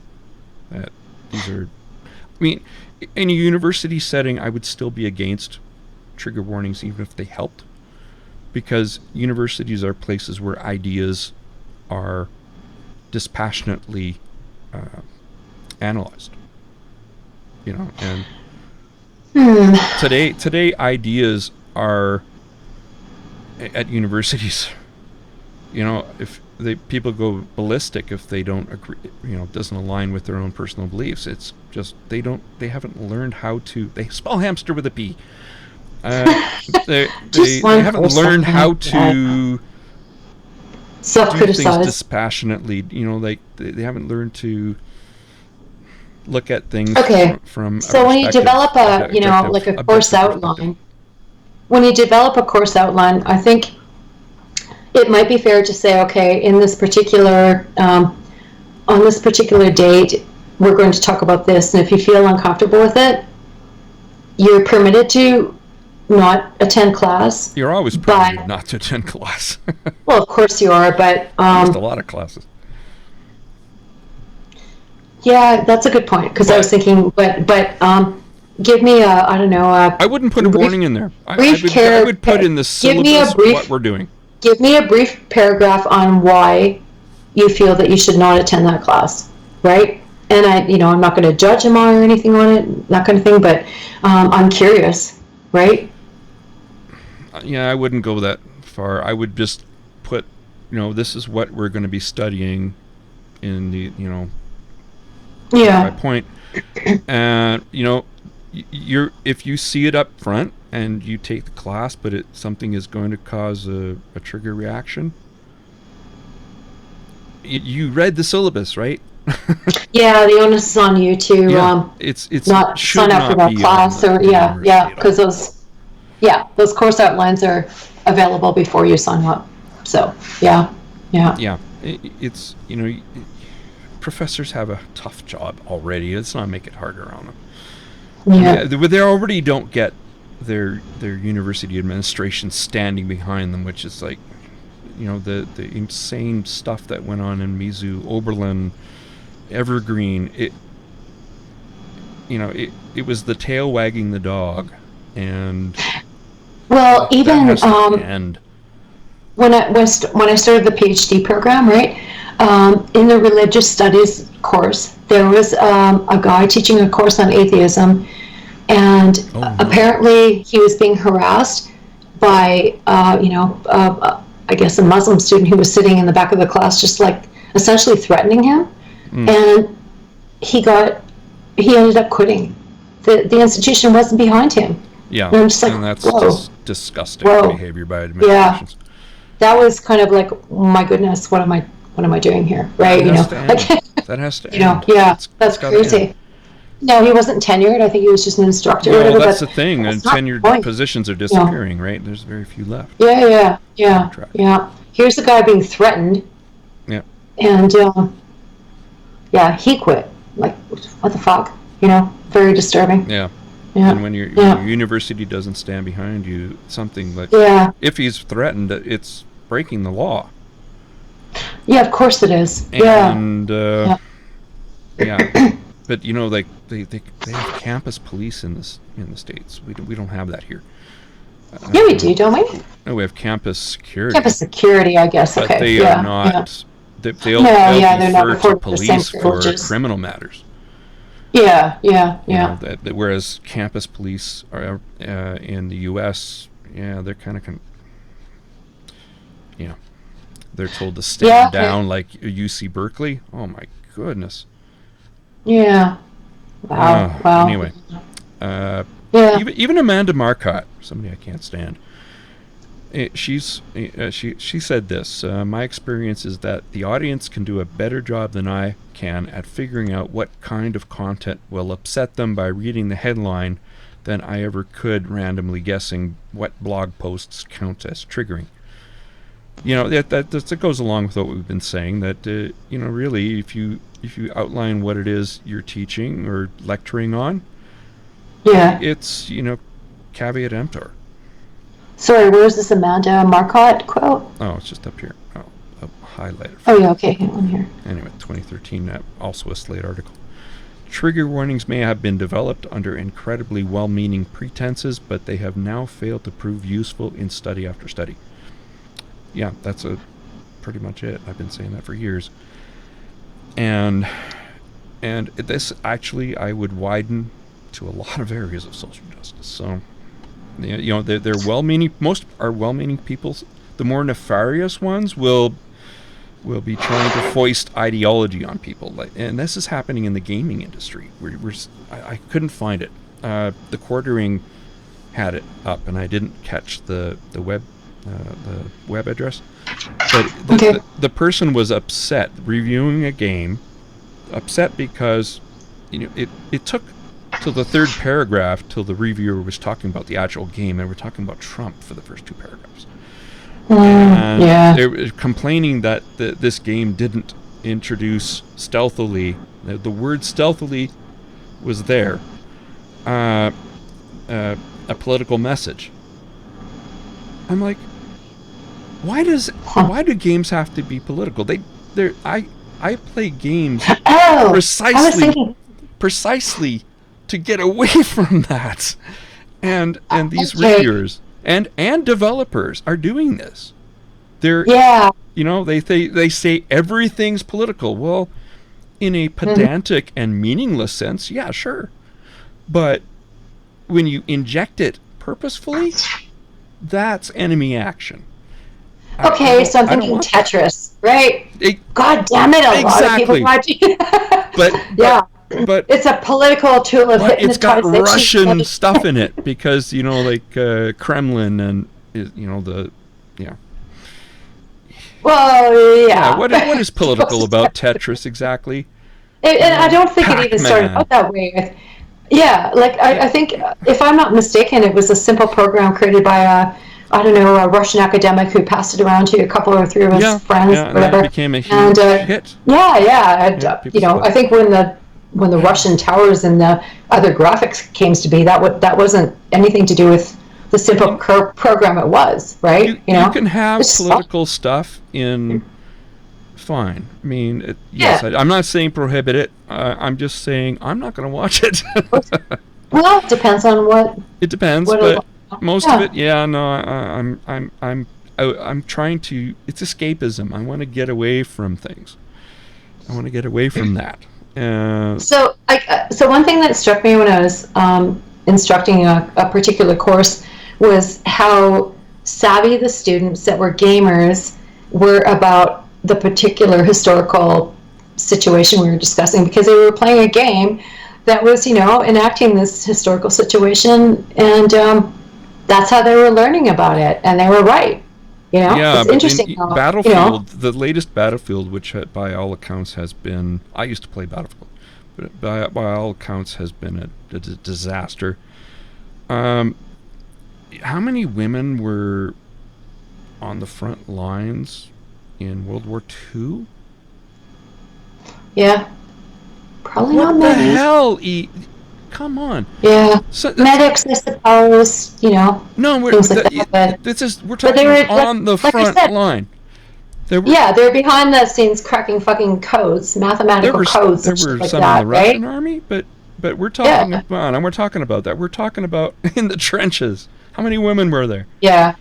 And yet, EA thought because of inclusivity that they were going to say, screw historical accuracy, which is,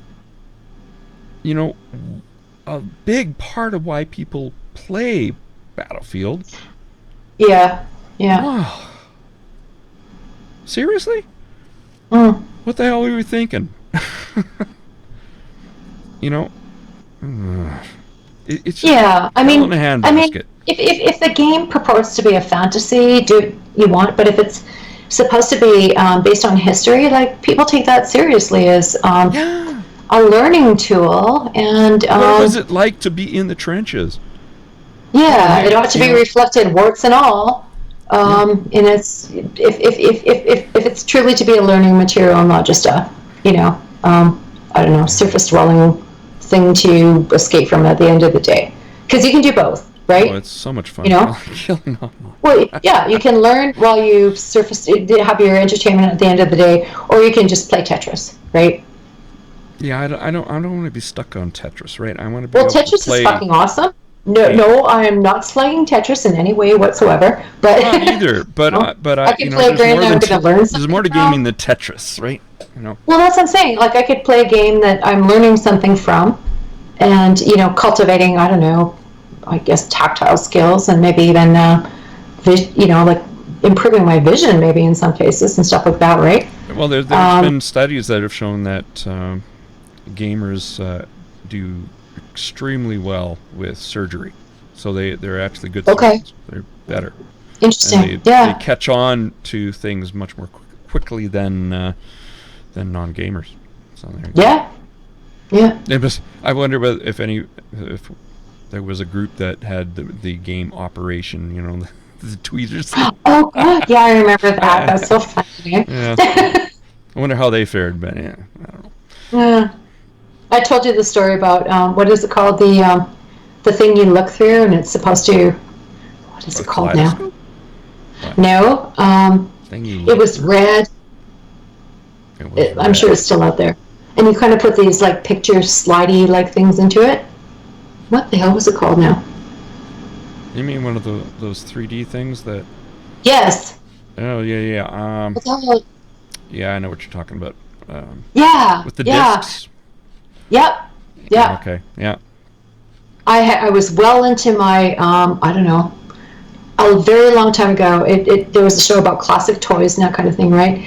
And I had no idea. What's up? You can still buy them.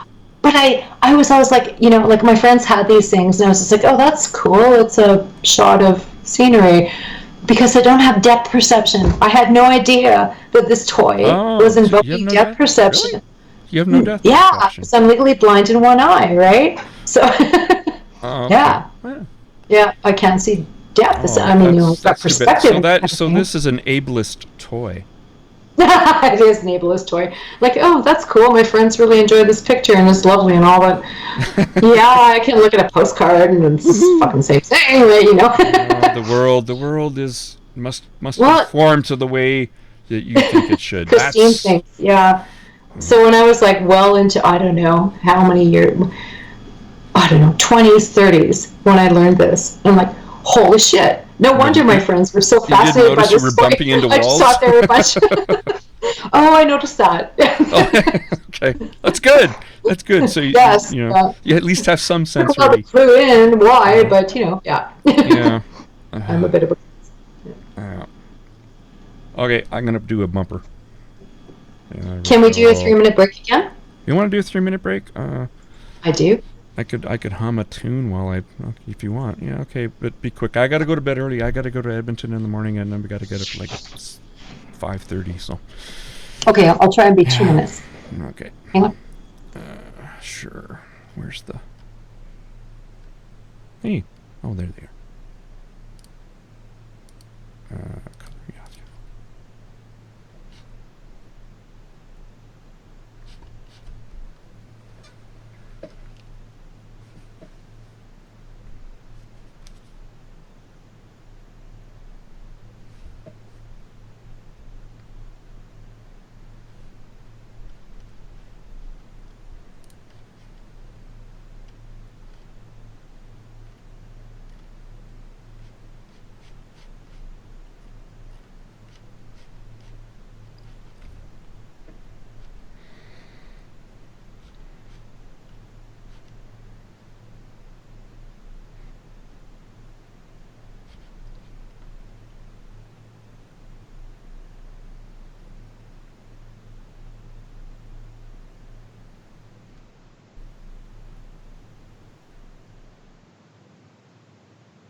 Is there anybody in there? Here. Wait. Let me just... There we go. And I'm going to get rid of... I'm going to change the color of that. There we go. All right. We're back. We're back. Let me kill that and that. Oh, I've lost Christine, I think. I've lost Christine. Or have I? Are you there?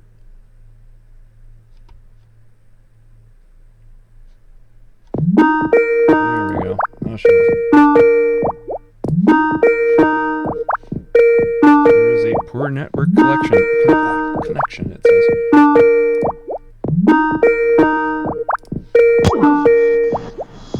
There we go. Oh, now it's still... Oh, shit. Okay. I'll hang up. You call me. Yeah, I think I have to call you because this is really... Okay. Yeah, this is really annoying. Oh, it's still doing it, isn't it? I might have to kill Skype.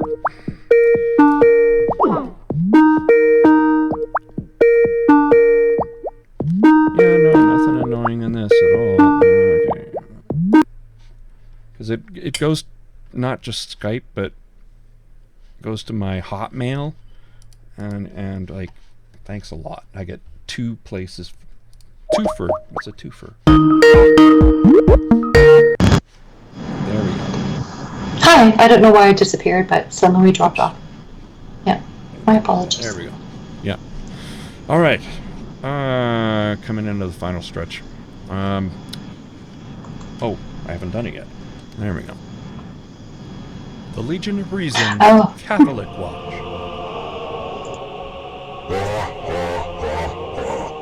There we go. The Catholic Watch. The bishops in Northern Ireland are getting antsy. UK is hijacking Northern Ireland on abortion, bishops say.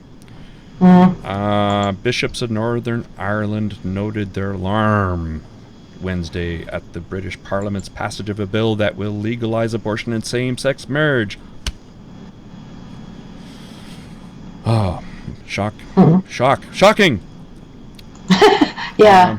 With the thousands of others who have voiced their concern in recent days, we wish to express our alarm at the unprecedented way in which the Westminster Parliament has used Northern Ireland bill to rush through legislation which will have devastating impact on the right to life of unborn children. Isn't that creepy? Unborn. Yeah. Undead. I mean, there's no such thing as born children, for crying out loud. Quit framing it so stupidly. I'll continue.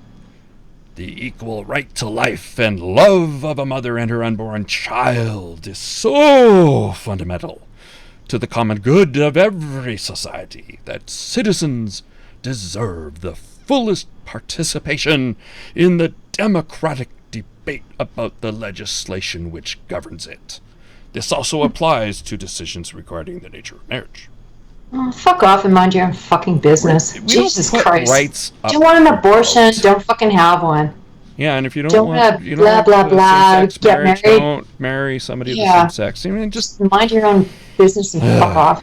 I mean, they keep, marriage is sacred and I was going to say sanctimonious, but that's not right. Is sacred, Well, yeah, this too. One man, one woman, except for all the times in the Bible it wasn't. Yeah. But accepting those, you might want to look at consistency there, guys. Yeah, there's a bit of falling out between the governing body for Northern Ireland. Oh, geez, why can't I say that? And Ireland, laddie. Parliament. And so, basically, Parliament has to take over for governance, and this new bill will take effect only if the Northern Ireland Assembly, which has been suspended the past 2 years due to a dispute between the 2 major governing parties, it's not parties, it's institutions, is not functional by October 21st. Sounds good to me, but why not now? Yeah. The bill is meant to keep the region running in the absence of a functioning devolved government. Well, yeah, you kind of need that. House of Lords, I like this. The House of Lords approved the amendment liberalizing, I like that. More framing, right? Abortion provision, because liberalism is really terrible. Liberalizing abortion provision in Northern Ireland by a 182 to 37 vote. Good for you. Yeah. I'm on board. Who says the House of Lords is useless? True.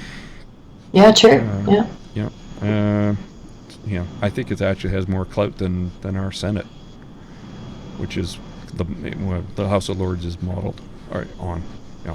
Yeah. The Senate is modeled on the House of Lords. Lord Tebbit said that the bill had been introduced poorly and was fatally flawed, calling for devolution to be repealed. Devolution? What? Yeah, I was wondering about that word. Devolution? That's Is that like Devo, like the group, like, which is what it's taken from? What is it? Whip it into shape. Yeah. Shape it up. Get it straight. What's my favorite? My favorite is that they did a cover of "Can't Get No Satisfaction," and you will listen to the song and totally not realize it's totally done. They did the best song covers. They were awesome. That's so cool. It's awesome. It's an awesome version. For somebody unpop cultured, but I do know a bit about music. Knowing Devo, I'm impressed. And Devo. No, I never heard of the Stones. No, sorry. Yes, I've heard of the Stones. And I know Devo. That's so cool. Yeah. Talking Heads? Yeah. Oh, good. Yeah. So you're not, a total loss. No. Musically, I'm okay. I'm not too bad. Right. Yeah. Okay. So he called for the bill to be. I guess he's saying that the bill was devolved because of this addition. So, devolved. What does that mean? Yeah, I think he means it's a step backwards, and I'm like, no. Yeah, no, de-evolution. I don't think so. This is what I consider to be a step forward. I mean, considering what happened in Ireland, that caused Ireland to dump their. It was actually a constitutional provision that abortion was illegal, and it was a tragic death of both mother and a child she wanted.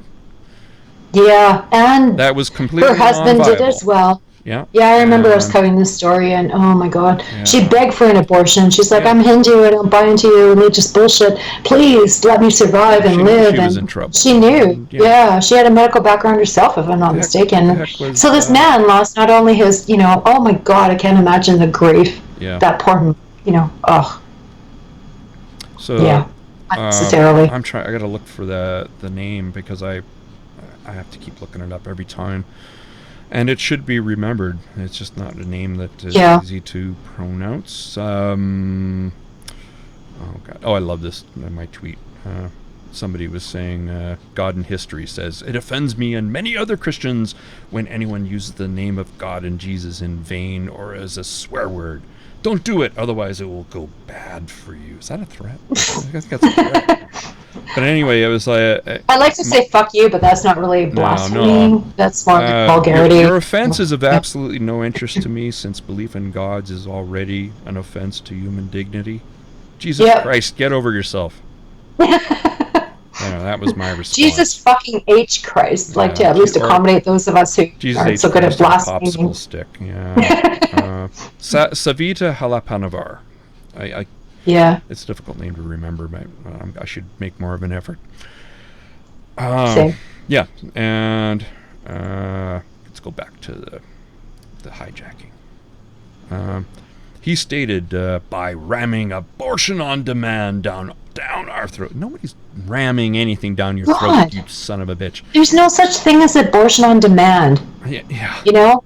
Either you have one or you don't. It's up to you. Yeah, exactly. I mean, you don't have to have one. There's nobody's if you don't believe in abortion, don't have one. Mind your own fucking business. This is dishonest framing, and it's garbage. Ramming. Just like the right to die with dignity. If you don't want, if you want to, don't seek it. Yeah, don't apply. One of the few things we got better than the U.S. The U.S. is catching up. We didn't do it well enough, unfortunately, because. Yeah. Oh God, I've heard. The Supreme Court is gonna kill this law eventually. I just wish they would do it sooner than later. I just wish that the Catholic Church would let their fucking just stop listening to the Catholic Church. I mean, and news services, so, CTV or CBC, don't go to these bishops. Just send them to obscurity where they belong. Yeah, they do not represent good morals. They are quite the opposite. I mean, I always say, don't even get me started. Whatever. Yeah, I know. Bunch of fucking pedophiles trying to dictate morals. Let's continue here. By ramming abortion on demand down our throats, Parliament has torn up the devolution settlement and is treating Northern Ireland as a colony. Good Lord. Sorry. Holy fuck. Yeah. Jesus. That's ridiculous. So abortion and same-sex marriage are both legal in the UK. Good. And the Republic of Ireland, and we talked about that. Elective abortion is legal in the rest of the United Kingdom up to 24 weeks, while currently it is legally permitted in Northern Ireland only if the mother's life is at risk or if there is a risk of permanent serious damage to mental or physical health. Mental or physical health. What about if the fetus is unviable? Fetus isn't. Yeah. Yeah. I don't know. Yeah. Somebody can educate me on that. It would seem to me that, if that fetus is only guaranteed to live for like 2-3 days in horrific suffering. Hydrocephalus, where there's basically no brain, it's just CSF or something. What is the point of that? It's existence, not living. One would, with ultrasound, one would know that prior to actually giving birth, right? Yeah, but would they allow it in Northern Ireland under the I guess not. Law? I don't. Yeah. So they don't even allow. Yeah, they wouldn't. It says here, bills to legalize abortions in cases of fatal fetal abnormality. Say that 3 times fast. Rape or incest failed in the Northern Ireland Assembly in 2016. And why is that? What is it that makes forced birth okay here? Yeah, really. Yeah. I don't care what the reason for a woman has. I don't want to even know. I want to know that any woman has access to safe abortion services. That's it. Yeah, me too. I don't care about anything else. I mean, I hear people who are okay with abortion, but if they use it as birth control, who does that?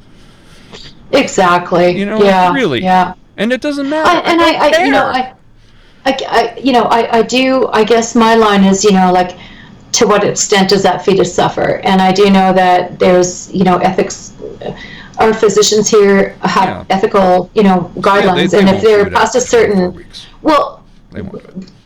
Not here. Well, if they will, but if there's good cause to do it, but they anesthetize. Of course. Prior to, right? So we do have that, maybe it's a gray area, but we do have that consideration of suffering, because I think that's not a religious argument. I think it's an ethical one, and I think, nobody wants to think of a being suffering. I don't even like to fucking swat a fly. Right? So shame on my wine. Shame on the bishops of Northern Ireland. Shame you. I'm going to shame you at every opportunity, and those that oppose access to abortion. Shame on you, and same-sex marriage, of course. Yeah, this is despicable. You people are not just bigots, but you are Well, you're endangering lives. Moral authoritarians, and I can't. Yeah, endangering lives. Because if you don't have access to abortion, what are you going to do? You're going to get an abortion anyway. And yeah.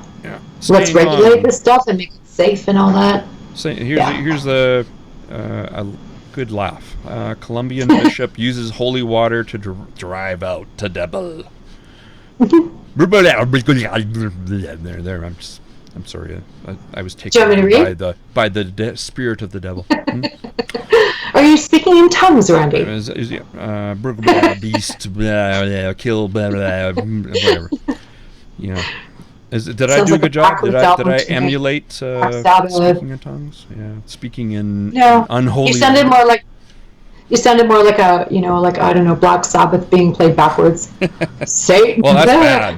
That's awful. Oh my gosh, no. Because everybody knows that you could totally understand audio that's played backwards. Yeah. Jeez. Anyway, a Colombian bishop's determination to exorcise a violent, crime-ridden city seriously, it's incredible. Don't ever forget that the Catholics you meet on the street believe this crap. They believe in demons. I don't think that's true. I think most Catholics do. In my circle, they're cherry-picking Catholics. They're so close to being atheists that they're just... I don't believe you. I don't believe you. I think that they hide it because they know it. People think it's screwed up. These people, yeah. I think they know it's fucked up too. They're still Catholic though. Well, yeah, but I think more and more they're saying, badly, and they're still Catholic. Well, I think the church is acting badly. It went from I'm a Catholic to I'm a Catholic. People are a little bit embarrassed about being Catholic now. Yep. And I think that's kind of a good thing. They shouldn't say that around me, man. I'm going to give them what for, because that's disgusting. I mean, there are lots of Catholics who have left that are still, Catholic in their beliefs. Yeah. Even. They're better because, you know what? They took off. They realized the church was a despicable organization that was hiding. It still treats the perpetrators better than the victims. Oh my God! It hasn't changed one bit. It's all PR. Yeah. Anyway, we've been down that road before. Totally. Bishop Ruben Dario Jaramillo Montoya. I hope I said that correctly. We want to surround the Beneventura and pour holy water so that God's blessings come and free us from all the evil that is in our lives. Bleh. I love the hand gestures. When I try to do this, it's Italian, or it just comes out sounding Transylvanian. So I'm Bishop Montoya had earlier announced during an interview with a local radio station, "We have to drive the devil out of Buenaventura to see if we can restore the peace and tranquility that our city has lost due to so many crimes," including the, personally pedophilia, I'm sure, acts of corruption, and with so much evil and drug trafficking that invades our port. Yeah. Oh, come on! You're not letting me read. I want to do this. Do one. Yeah. It's an interesting discussion later on holy water. It's kind of interesting, but anyway, it's all bullshit. But whatever. Go ahead. Okay. Do one. Well, scroll down to something. Oh, you got some right here. Yeah. Okay. The tour became. Sorry. There you go. Okay, the blue highlight? Okay. Yeah. The tour. The what? Tour? Oh, no. Here, you do this one. You do this one. Where blood run, where blood was shed, we will now pour holy water as a sign of reparation in the place of the dead fallen by violence. The problem is that there is not yet a culture of denunciation, because I can't even do accents. I could never do accents. Because there is fear. We have a society that is afraid to inform. Informed. What the hell did that mean? I have no clue. It's word salad. Oh. I know English isn't his first language, but this was a freaking translation. I love this. Sprinkling the power of holy water. Sprinkling water over an area to fight evil may seem ridiculous. By the way, he was supposed to do this with it does. He was supposed to do this plane from a helicopter. Yeah, he was supposed to do this from a helicopter, and it got downgraded to fire truck. Like, I mean, what a budget, right? Like helicopter. No I don't know what the deal was. Helicopters. I don't know. Like they put out like forest fires and shit like that are actual, the financial backers, the drug cartels, they pulled their funding or something. I don't know. Yeah. Yeah, it's kind of a downer, right? Like, oh man, fire truck. I came here for the helicopter. Oh, man. So I mean, it was a total downer. Frankly, what are those things called that you shoot each other with like water? Super soakers. Super soakers with holy water. Exactly. The power of Christ compels you. That would have at least been fun. I would have joined in that just for the hell of it. Sounds fun. So David had the power of God on his side over the fierce and mighty giant, and so too does water.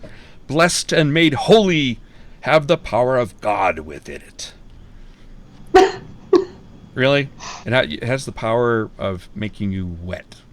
Okay? That's as much as we can say. Sandy. That's as much as that's a claim, right? This is on top of that, right? What they do is they holy water is a sacramental with I guess sacramental, with blessed salt added to the blessed water. So really good for boiling eggs and potatoes. Pasta, adding salt, absolutely. According to the Catholic Catechism of the Church in 1670, sacramentals draw their power from the divine grace that which flows from the paschal mystery of the passion, death and resurrection of Christ. God damn it! I need to do dramatic readings. What a load! what an absolute load of malarkey! I mean, come on. Oh, I know. Yeah. The power of the bishop's authority over evil. Apparently, he has authority over evil. You want to do another one? Make my day, bro. Power over evil. I think you are evil. Okay. Yeah. Go ahead. Do this. Well, maybe that particular bishop isn't evil, but the institution. Maybe, but you throw darts at a dartboard, eventually you hit. One of them, right? Go ahead. Oh, spiritual director of Mother Teresa. Oh God, there's a whole other topic. What a bitch. Okay, so where am I? Am I starting with the power of the church, or let me get this straight? Church. Okay. The power of the church entrusted to the bishops is exactly what the devil fears most. No, I don't. Sorry. But did I say, was that my outside voice? Okay. Oh, never mind. Sorry, it's a bit blurry. He said in an earlier interview, he's afraid of the bishop. He's afraid the bishops are all going to wake up and start exercising their authority. If they, the bishops, would come into the use of their power, what would happen to the kingdom of darkness would be amazing. So bishops are wizards. Yeah, okay. So they sound like wizards to me. Let me get this straight, he explained. The devil knows authority. When the authority of the church shows up, he has no choice but to respect it because it is the power of God. In the name of God the Father, in the name of Jesus his Son, and in the name of the Holy Spirit, that power is what drives out the devil. How did I do? Yeah. Salt water. Yeah. That's the devil's Achilles heel, salt water. Yeah. Oh my. That's so silly. Yeah. Oh, Catholics. Myths are for kids. Okay. Oh, because this is a... There we go.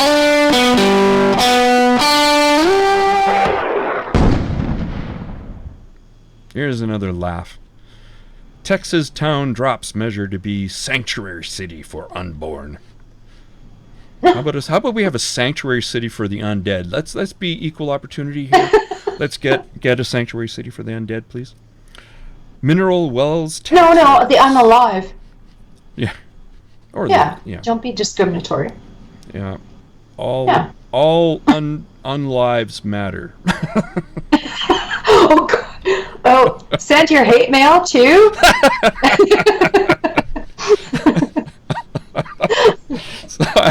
God, we're fucked up. I slay myself. Yeah. Mineral Wells Mayor Christopher Perricone says he proposed making his town a sanctuary city for the unborn after the town of Wascom became the first in Texas to do so, despite there being no actual available clinics for abortions. Anyway, so it was really symbolic and stupid. But at a meeting Tuesday in Mineral Wells, it's 50 miles west of Dallas, city leaders voted 5-2 to totally turn tail and not stand up for the principles you say you believe in on the recommendation of the city's legal staff. And it's just I love this. So apparently the ACLU in Texas sent a letter to Mineral Wells council members warning that its proposal was unconstitutional, and their lawyers actually agreed. Fancy that. People who understand the Constitution, unlike people that should have understood the Constitution that are sitting on city council. Yeah. Yes. Well, I mean, no, I won't say it. It's too fucked up. Never mind. Oh, you don't want any letters? Oh, come on. No. Okay, well. I don't know. Okay, I'll say it. If it's like a sanctuary for the unborn, I guess that would mean that one could, I guess, offer the unborn up as scientific, and do stem cell research and all that kind of stuff, right? Like, what does it mean to be a sanctuary for the unborn? Like, you're if they're not born, they don't vote, Really.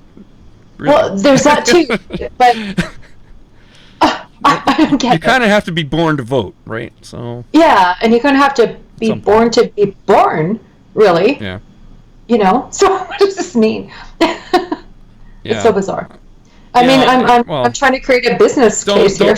Don't try and be logical about this. No, thank you. Yeah, there's not much logic to this.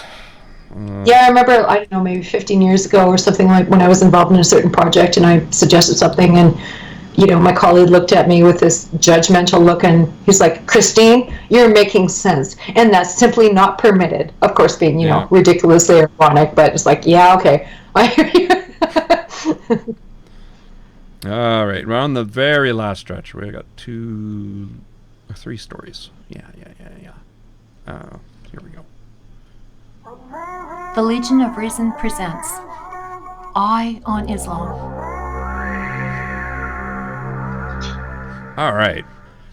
A lot of crap has been coming out of the White House, and this is one that is kind of good.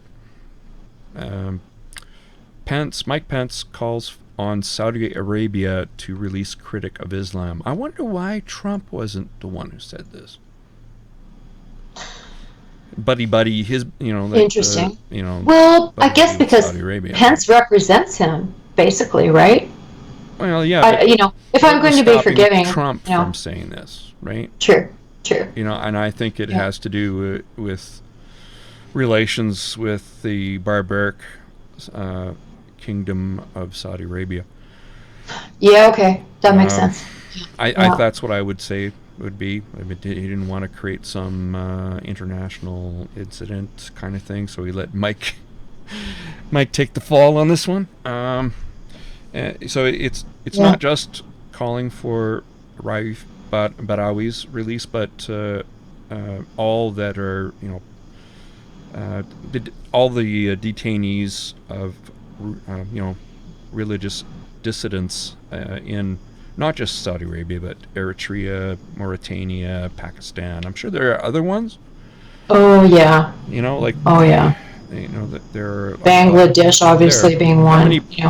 How many Islamic nations that follow Islamic law have the death penalty on the books for apostasy? I mean, it's just the crime of non-belief. I mean, it's not a crime. That's it's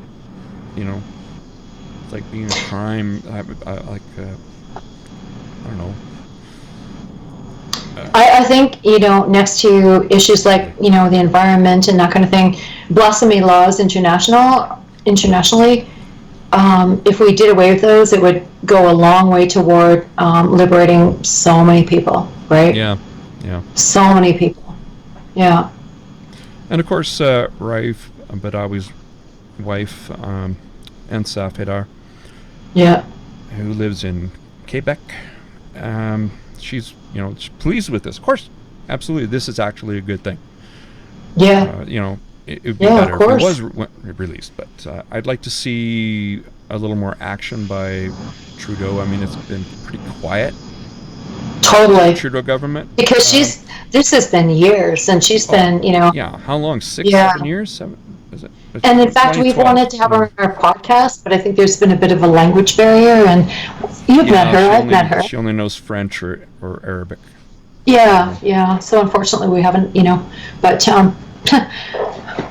man, I think about Raif a lot, and it should not disappear from our conscience as Canadians, too. Right? Yeah. He's definitely the I hate to say it, poster child for this heinous these heinous detentions. Yeah. He represents not only other prominent bloggers, but who knows, how many other non-prominent. There were some just willing to speak out. Right? Numerous bloggers in Pakistan murdered by wielding mobs. It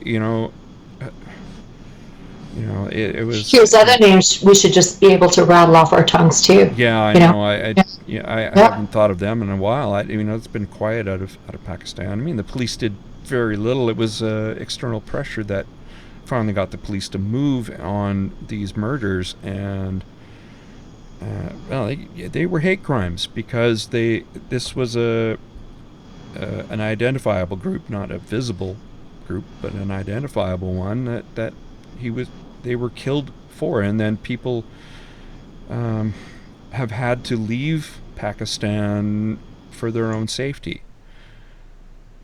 Yeah, it's just if they've been lucky enough to have the means to do so. The right? religion of peace, everyone. Peace as long as you believe what we believe. And people always say that Muslims are also victims of Islamic terrorism. But they don't think of those other. We think of those victims as being Muslim. They don't, because Sunnis don't think Shia are Muslim, and vice versa. Shia don't believe Sunnis are Muslim, and neither one thinks Sufis are Muslims. So all I care about is humans not being damaged by religion. I don't care what religion you are. I don't care if you're an atheist or. But if you're imposing harm on others in the name of your religion, fuck yourself. Go fuck yourself. Yes, and if you're a religious person who is being persecuted by somebody who's, persecuting you as a religious minority, you go fuck yourself too. Yeah. It's equality. Yeah. Well, as atheists, we'll defend religious people who are being persecuted. So. We don't get the same courtesy in return. Let's put it that way, right? Some other names that were mentioned in here, aside from Badawi, Pence called Abune Antonios, Patriarch of the Eritrean Orthodox Church, Mohammed Sheikh, Old Mauritanian of Mauritania, and Junaid. Hafiz of Pakistan, prisoners of conscience, and they should all be released. Yeah. Good. Yeah. But I'm glad he included an atheist in there. I know Pence is a fundamentalist Christian. Yeah, and what about Raif's sister? She was also in prison as well. Yeah, I don't know if she's... So I presume that she would be... Yeah, who knows? I guess I don't either, but, hopefully... It's not like you get... That was like a... Yeah, and thank you, Mike Pence. Oh my God, what am I doing? Yeah, Mike Pence did something right here. Oh, yeah. Last story. Yeah. Last story. I need to go to bed. Woman loses custody of daughter in Saudi Arabia after bikini photos shown to judge. Really? Huh. Okay. First, she wanted to get a divorce from her husband. This is Bethany Vieira. She described as abusive. Then she wanted to secure custody of her 4-year-old daughter, Zaina. Then she wanted a court order to receive child support from her ex-husband, who is a businessman.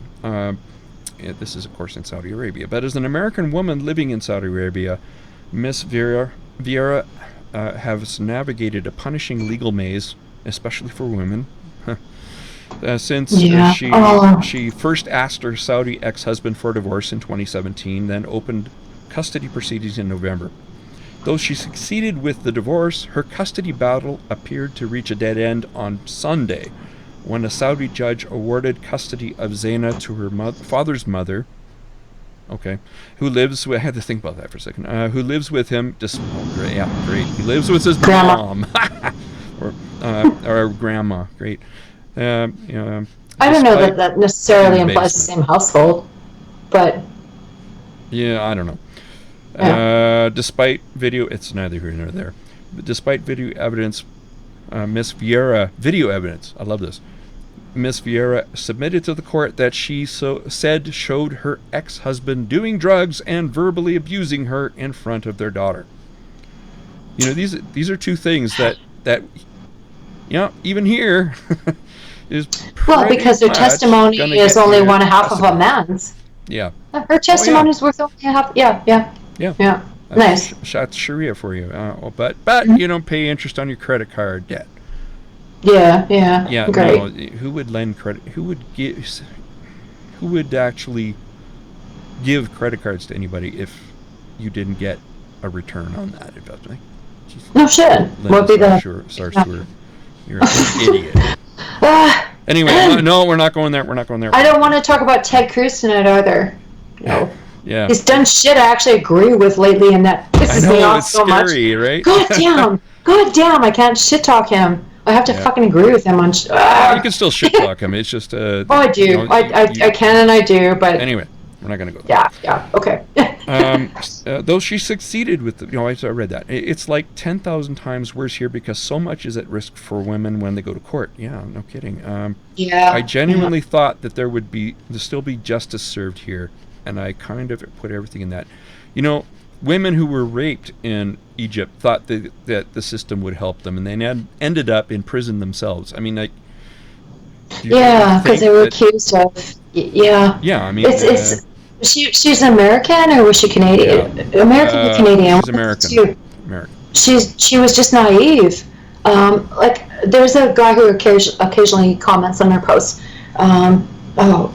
Albert Turner III or something like that, and he always refers to this Not Without My Daughter film with what's her name?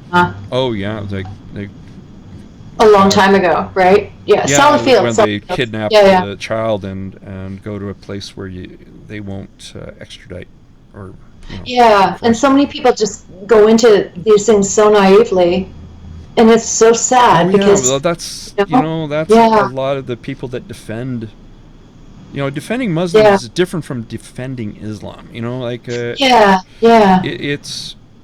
I have no doubt that Muslims, plenty of but Islam, no. I have no doubt that there are plenty of North American women who have married, Muslims and had lovely, wonderful, amazing, equal relationships and stuff like that.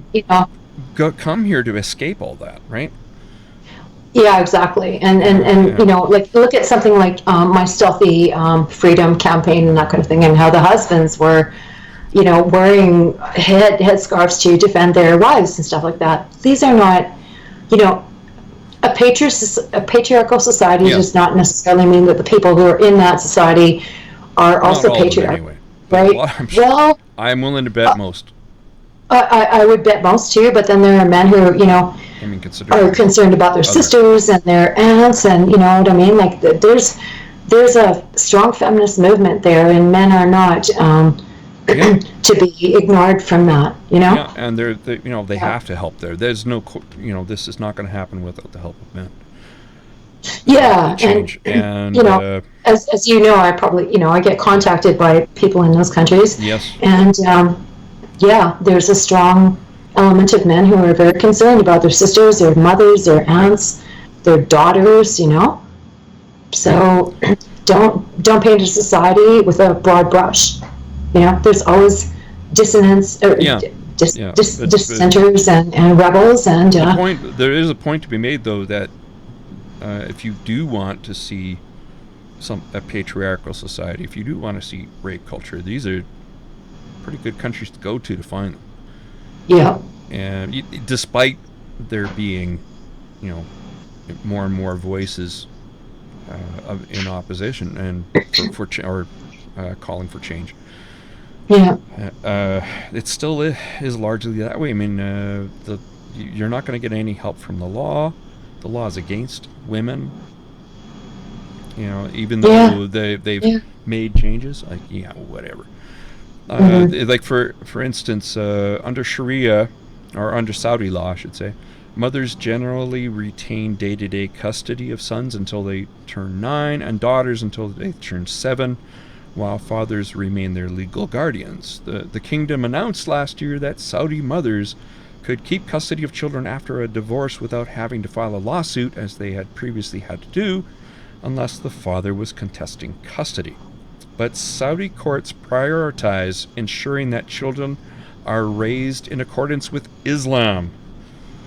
According to court documents, the judge accepted Ms. Vieira's ex-husband's arguments that she was unfit to raise Zainab because she was a Westerner, because we're so awful. And furthermore, because she ran her own business. Oh my God. No, she didn't. She couldn't run her own business. Yeah. Seriously? A yoga studio. Yoga studio, leaving her with little time to devote her to her child. Since the mother is new to Islam, did she convert? And a foreigner in this country, and embraces customs and traditions in the way she was raised, the judge wrote in his ruling, we must avoid exposing Zaina to those traditions. That's so sad. Well, better not give her access to the internet. Yeah. Or anyone for that matter. I mean, and so the judge was shown a picture of her in a bikini as evidence of her lack of fitness as a mother. But that they completely overlooked the whole drug thing. Yeah. That's, oh my God. Wow. That's taking the child's interests. That's getting the priorities straight, hey? Yeah, no kidding. It's like, So, the changes have not touched the most fundamental restriction on Saudi women, the guardianship system, which is just that gives men control over many critical parts of the lives of female relatives and wives, and makes it very difficult for women to escape, even though some do. Well, she's under kidnapped and brought back. That woman that is fighting this that we're talking about is still under the guardianship of her husband. Yeah. You know? Yeah. It's fucking insane. It's nuts. This is what some people on the left are defending. Yeah. It just boggles my mind that they can defend this. Or the hijab, of course. I mean, that's just another whole kettle of worms, right? I was trying to make a point when we were talking with David Rand, and I don't think I made it properly. When people tweet, people who are pro-hijab tweet, well, the hijab is empowering and demonstrates modesty and self-respect. And think about that for a second.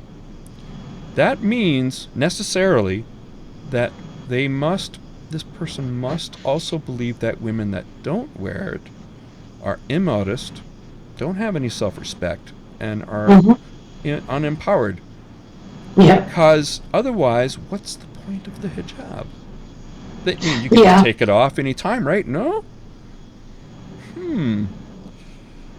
So, I can't wait till the next World Hijab Day and find some idiots selling this. This is the thing that bothers me. You can wear it. If you're an adult, you can wear it. I don't care. But when you sell it, you've crossed a line. You are now a target for me. Yeah. And now you're I trying am to not invoke a going to profit. let you off. It's despicable. This is... Well, what would you say if they said, oh, we're only covering our costs? What would you say to that? Covering the what? Covering our cost if, blah, blah, blah awareness. No, what would you say to that? I'm not talking about selling the hijab as in a financial thing, financial transaction. I'm talking about selling it as I see what you mean, like a metaphorical. Okay. Okay. Selling this symbol of misogyny. Oh, I mean, know. even if you this is the line that gets crossed. How dare they do this? Yeah. It boggles my mind. I make, it's wonderful. It's just a piece of cloth, right? Oh, really? It's just a piece of cloth. Oh, yeah. You can take it off, right? No? Yeah. Well, then how is it just a piece of cloth? It's just showing your hair if you don't remove it. Yeah. No. Anyway, I could get into so much. Yeah, me too. Yeah, I know. We could go into this. This is awful. Shame on you, barbaric kingdom of Saudi Arabia. You are not really changing. You're changing in such superficial ways. Like, yeah. And I'm so angry that I have to... In yoga pants. Oh my God, she was in yoga pants. And with her hair uncovered. And we were just getting right? This is evidence of suspect or outright forbidden dress or undress, as you prefer, in a country that requires women to wear loose abayas in public. Fuck you. Yeah. Fuck you for requiring that. What the hell? Yeah, no kidding. Yeah. Same with the idiots over in the Orthodox Jews nearby. Same with you. Yeah. Your restrictions on clothing. I mean, it's just it's worse. But I really want to get on a plane. You know how they bribe women to and sit beside an Orthodox Jew. Oh God, I would love that. I would so love, okay, 10. Maybe the guy brings on one of those things that seals him in. Those plastic things. Then maybe you can sort of turn off the air. Just sort of lean on the hose. Yeah, I'd be, woman spreading my arms, and I'd be ordering fucking drinks at a time. I like. No, because there's restrictions on planes, so you can't really. True. You can't. Blah blah blah. But yeah. Bribery would be great. Bribe me.